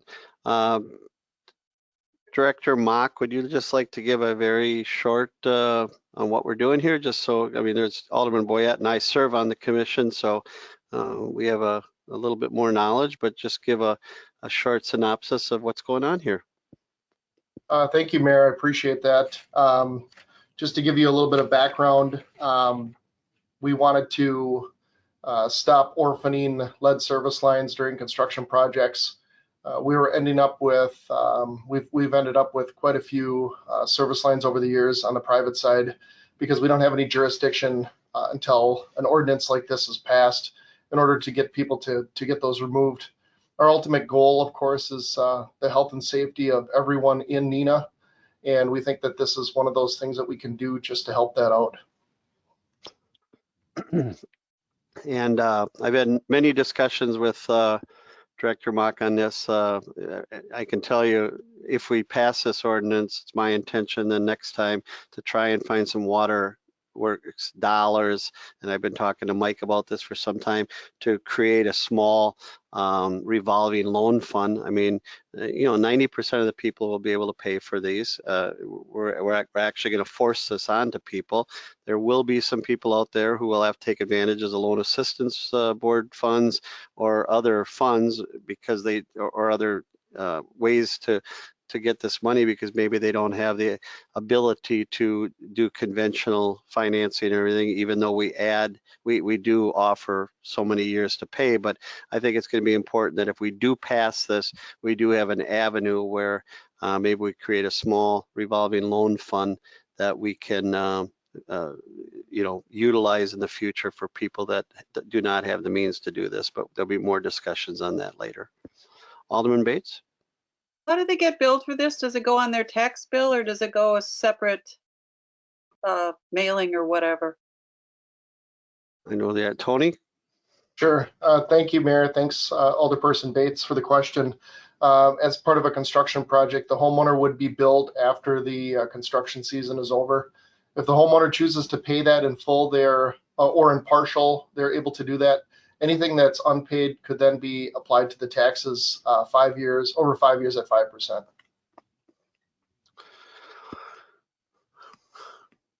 Okay. So getting rid of, what percent, about how many lines do we have left estimated in the city of lead going to private residences? I'm going to say about 3,400 right now. So a lot. We have a lot out there, and over many years they've been reconnected and repaired and just left. We generally replace our side over the years. We do now replace our side every single time, but the homeowner didn't have to before. So essentially, we've got a lot of people that didn't. Now we've got the process down to a bit of an art and a science, and that, along with pipe bursting with the sanitary, it's much more affordable. And the best time for the homeowner to do this is when we got the road tore up and we have the crews right there. And I mean, if they have to come back later and do it, and it's going to cost them a lot more money. So, and it does have an impact on the entire system when that is out there. I mean, it's hard to, put a tangible, what does it mean to me? But there is probably residual impact on the other users of the water utility. So so the motion is out there. There's a motion and a second. Is there any further discussion? Seeing none, all in favor? Is this a roll call, Jim or Yes. Adam? Roll call vote is required to approve ordinances. I'm sorry, approve ordinance number 2020-24, lead and galvanized water service line replacement. All in favor will vote aye. All opposed will vote no. As clerk calls your name, please. Alderperson Borchert? Aye. Spellman? Aye. Steele? Aye. Erickson? Aye. Stevenson? Aye. Boyette? Aye. Bates? Aye. Lang? Aye. And Lundrum? Aye. Motion carries 9-0. Thank you very much. That motion passes. There are no petitions that I'm aware of. Under item number 12, council directives. We do have an amendment or to a motion regarding the council directives. Alderperson Lundrum. Thank you, Mayor. At this time, I would like to in essence, delete the first council directive and replace it with a new one. And I would like to ask the city attorney, either one, are we voting to place this directive on the next agenda? Is that what we're doing tonight after I read what it is? I mean, are we actively voting as a group? My understanding was, Alderman, that you asked last time to have it placed on this council agenda to do the amendment, so we would be voting now, unless somebody wanted to put it off until next meeting.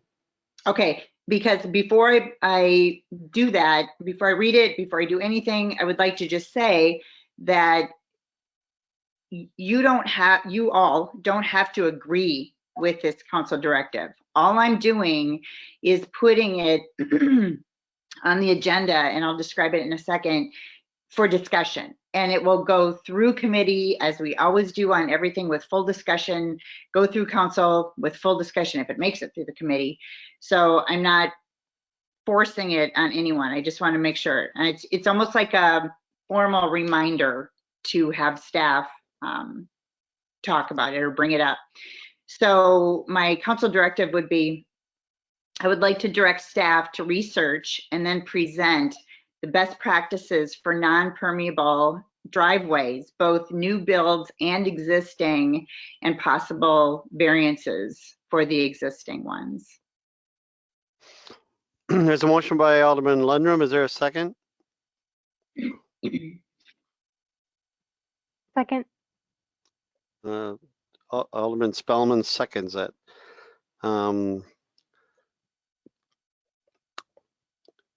Any other comments or questions? As she points out, this is just strictly putting it on the council directives as something we may take up in the future. Alderman Bates, go ahead. Wasn't this already motioned and seconded on the agenda? And we're just voting on it? No, that was just to get it on the agenda for today. Like That was last meeting, which got it on this agenda, Marge. But that's how we usually do these, where it's motioned in the previous one and just voted on the second one. Isn't that true, Jim? Or is this a different one? Different kind. The motion and second was to place it, put it on the agenda for this time. Now we've got the substance of the motion. Now that would be the motion at this point. It would be to approve adding that language to the directives. All right. Not approving the substance of the language, but just that it be added to the directives. Okay. Stephanie, do you have the motion, or would you like Alderman Lundrum to put it in writing and get it to you? she wrote it on a Post-it and took a picture of it and sent it to me already. Post-it Marge, post-it notes are not legal tenders. Marge, I'm just reading the establishment of directives, and that is what we would do, but Carrie didn't have the exact verbiage last time, so I think we would want to do the full motion second again this time. That's fine. Good. Thank you. Thanks, Marge, for the question. Anyone else? Alderman Stevenson, go ahead. Thanks. So Alderperson Lundrum, is the deletion of the current council directive connected to the establishment of this new one? Well, this is a cleaner version since we've already taken care of the garages, which is part of the first one. Right. So this is now a cleaner version. What I thought we did at the last meeting was put it on, I'm not sure why, I tried to read the directive, I don't see anywhere removal of directive says it can be removed from the current list by the following action. Majority of the council agrees by vote that the directive has been satisfactorily completed and or is deemed no longer necessary, which I think you agree with, that your last council directive has been satisfactorily completed, correct? Only half of what it was.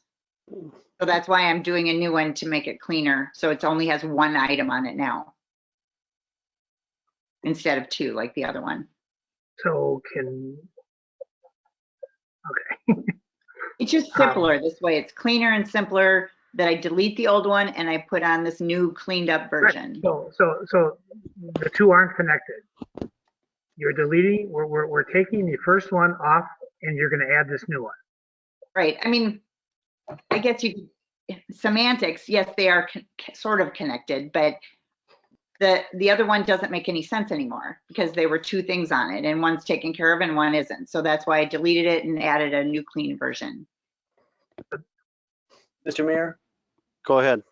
If I could, the way that I read the rule is that what should have happened here is we should have had the language in time to put it on the agenda based on the action. Actually, technically, it should actually come at the time that the trying to establish the directive last month. Would have been a motion a second to include that language in this month's this meeting's agenda, at which point the vote would occur. So really, the language should have been here before it was voted on to go to the next meeting. But since we have it here at this meeting, it is appropriate to do a motion a second to approve that language at this point in time, and then vote on it. And that's what we just did, correct? That's where we are. There's been a motion. There's been a motion and a second. But you're just voting to put it on to direct staff. You're not voting on the issue. I just want to be really, really clear. Right. We're talking about creating a council directive, which has no legal authority other than it's a tickler. Right. Right. That's exactly what it is. I'm just confused by, we've had this one on here for such a period of time, and now we're and I'm trying to find it here. Because I'm having a hard time understanding what wasn't completed. So what? The driveways. Okay. We didn't discuss that. They weren't ready. Community development wasn't ready to discuss that part. Oh yeah, all right. Alderman Bates, go ahead. Thank you, Mayor. I have no trouble with the idea. The problem is I don't think we're following procedure correctly. I could see that this would be the meeting that we vote to delete the other one, but since we never had it printed up what the council directive is that she wants to put on, I think that needs to be discussed tonight, and then the next meeting, we would vote on that. And I'm okay with that. You're right. That actually does sound procedurally more correct. Council directives have no legal standing, so I mean, you're not doing something that's going to impact someone without notification or anything. So, but it's in our book of rules that way. That's the only thing. But it's going on the agenda. I understand what she's saying. all right, I don't care either. But so I'm totally confused now. So, what do you want to do? Well, I mean, that's what, Jim? What are we doing then? I mean, if we're gonna be a stickler for rules, then what are we gonna do? What are we doing? There's no reason to do this, but there would be the motion. Second would be to remove the existing directive. Is that deals with the garages, and then as Alderman Lundgren said, she wanted to be clean. There be a second motion and a second to adopt the language that she's proposed for the new directive, but that vote would not occur until the next meeting. all right. Is there any objection to deleting the previous motion to unanimous consent to expend the record and delete the previous motion in second? Hearing none, that's so ordered. So right now there's nothing on the table. Alderman Lundgren, it would be appropriate for you to move to remove the actually the motion last month was to put it on the agenda, and now it's a vote to eliminate the directive that's currently on the books. Okay, so moved. What Jim just said. I'll second that. Alderman Lundgren moves, seconded by Alderman Stevenson, to remove the previous item on the council directives.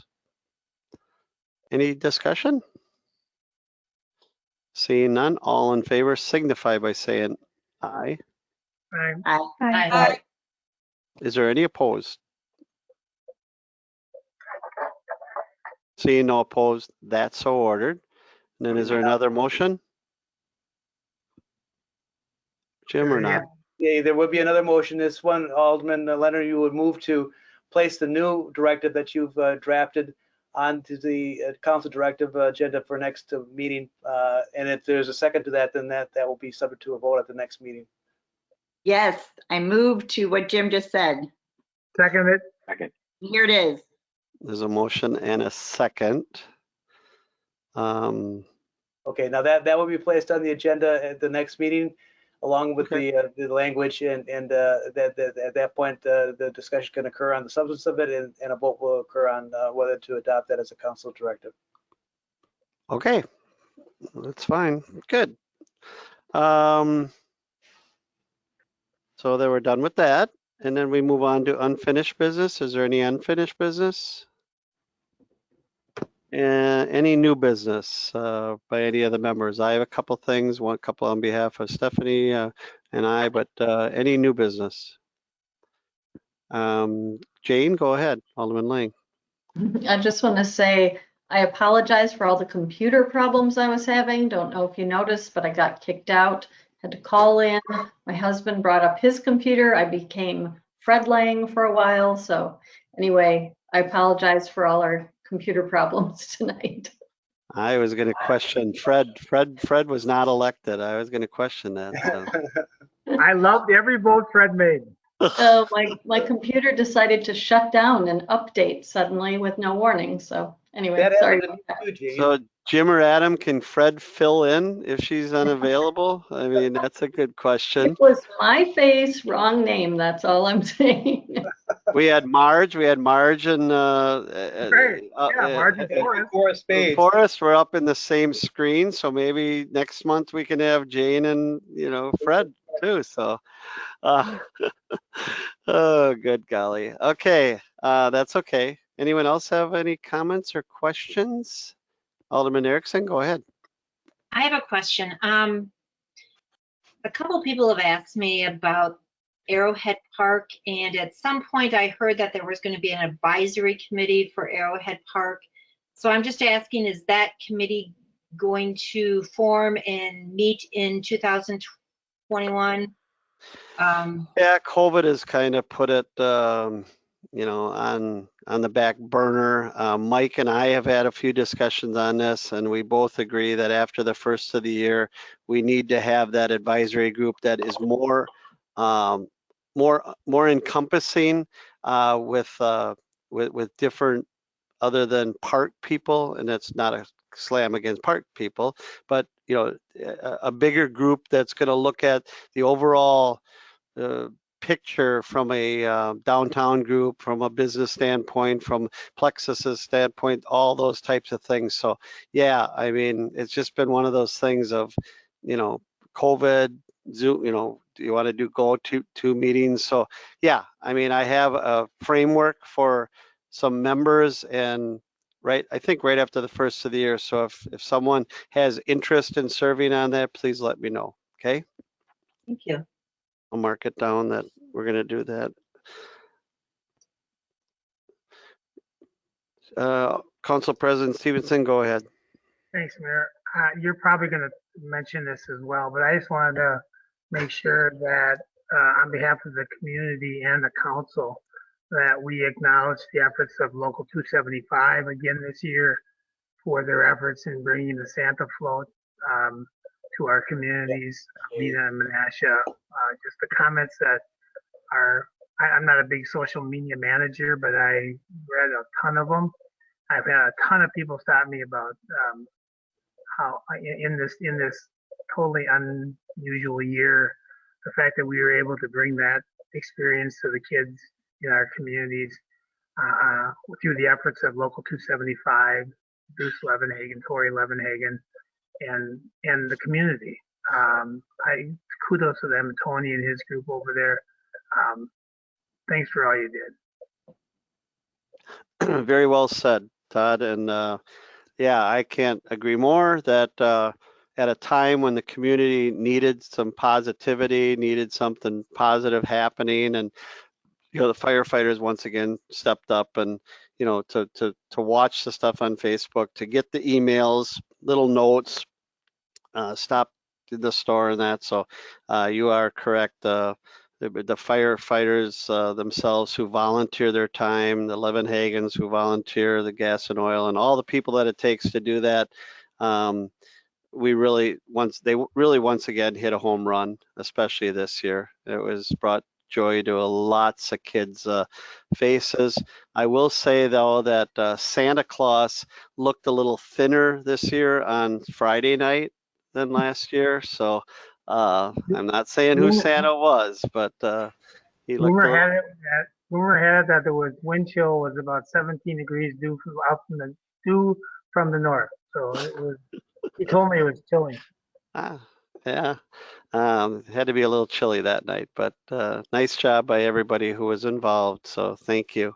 I do want to share with the community that this year went really high tech. Last year we introduced the online locator, and this year we were able to entertain children in Philadelphia. Alderperson Lang's grandchild was a guest of and had the opportunity to hear Santa. So that was, and my grandkids in Madison were able to share Santa. So it was pretty cool. Absolutely. Next year, probably the UK. So Alderman Boyette.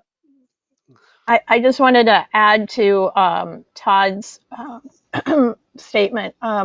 They also should be commended on their precision driving skills, because in our neighborhood, it was in the midst of the We Energies project, and there was equipment and cones and everything all over the place, and they maneuvered swiftly through Menasha and Neenah on the island, and excuse me, and didn't run over anybody, didn't hit any vehicles, didn't end up in any of the holes that were dug by We Energies and Michael's. So again, thankful for them for everything they've done for our community. They're just top notch. Can't say enough good about them.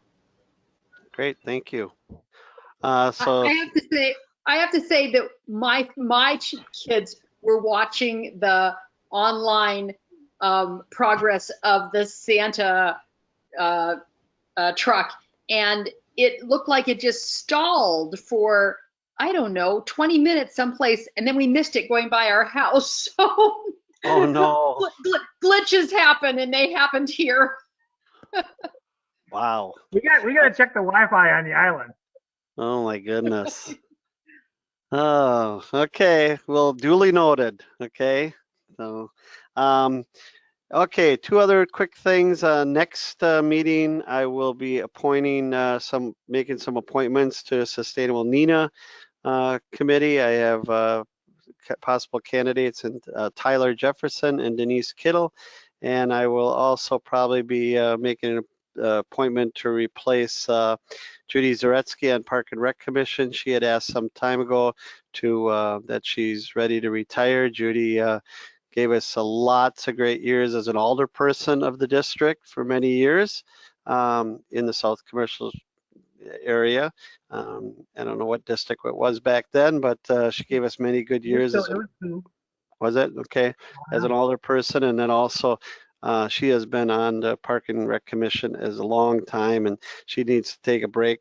She's a long-time volunteer at Bethesda, or not Bethesda, St. Vincent de Paul, I'm sorry, and grandchildren and things like that. So I want to thank Judy Zaretsky for her service to the community.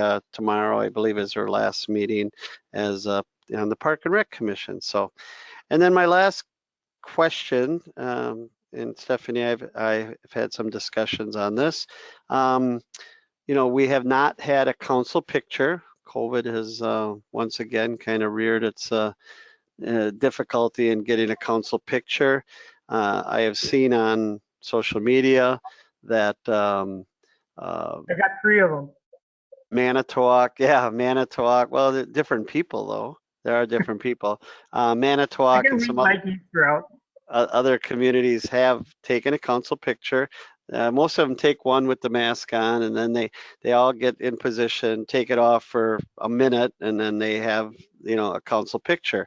We have Jim Godleski, who is leaving after 19 years here, and probably has a full collection of each and every council that he worked with, and may want one for his collection. So I'm asking if Stephanie worked on setting this up, would that be acceptable to members? I mean, the CDC says you have to have exposure for 15 minutes or more. I don't know what's that, but just tell me, Stephanie, are looking for guidance.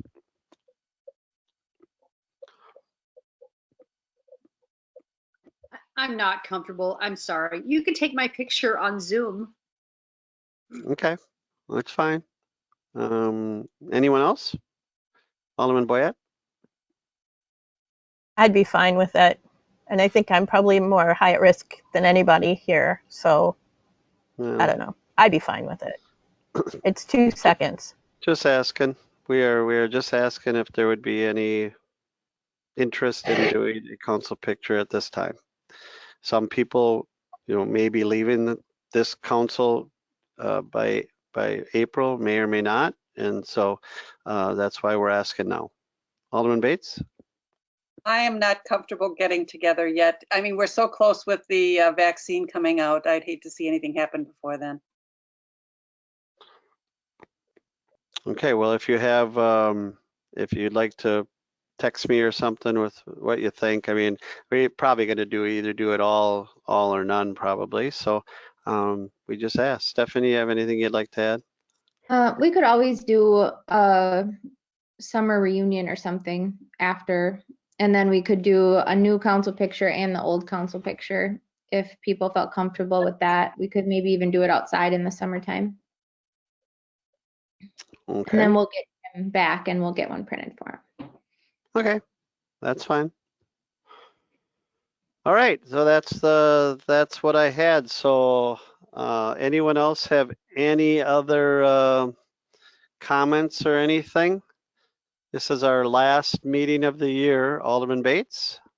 This kind of goes along with what we said about moving the council picture back. I was hoping that maybe sometime this summer we have kind of a joint retirement party. We're losing a few other people this year, and we haven't been able to say goodbye to them. Yeah, that's all of element of COVID, and we haven't had that, and departments are struggling with those types of things. So I think that's maybe a good idea, is when this is all said and done, we do Kind of that. when you have your barbecue. Okay. Yeah. Good suggestion. Alderman Lindrum? I can't remember if anyone remembered to mention downtown tomorrow night. I think it's 4 to 7:30, the luminaries, hundreds of beautiful luminaries, and the stores will be open late until like 7:30. So that might be fun, but you can look in the windows, the decorated windows, look at the luminaries, and maybe do a little window shopping or inside shopping. That's tomorrow night. Yeah, the hours are 4:30 to 7:30 for the light. Thank you. Yeah. Thank you. Yeah. And my sizes are on the internet, so if you're shopping, so. All the jokes, I just gotta shut my mouth. Okay. Well, Red Door Mercantile then. So, anyone else? Congratulations later in January to our deputy clerk who will be assuming new duties. So, congratulations, Adam. And to the citizens out there who watch this, on behalf of myself and the council, I want to wish you all a very Merry Christmas and a Happy New Year. And soon 2020 will hopefully be over with, and we'll move on to 2021 with hope and optimism that we're going to find a way to get through this vaccine, get through this COVID-19 and move on.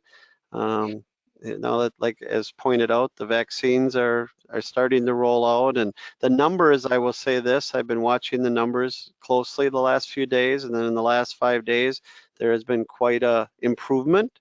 And Friday morning, I'll have my weekly discussion with Dr. Andrabi, and so if anything earth-shattering is on there, I will bring that to you, but I think in my opinion, hopefully we've turned a corner at least, and we're gonna get past this hopefully together and move on from this virus. So with that, Merry Christmas, Happy New Year to everyone. We'll talk about, Todd and I will have some discussions at this point currently.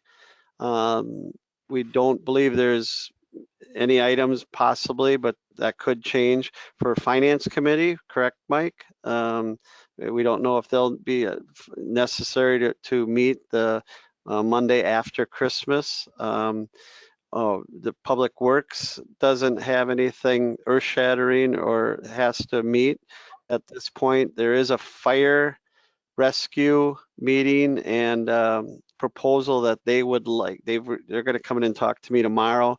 That they would like to. That it to them is pretty timely, and so we are going to have some discussions, and we may bring that forward in a very short council meeting the week between Christmas and New Year's, if necessary. But otherwise, we don't meet till we meet.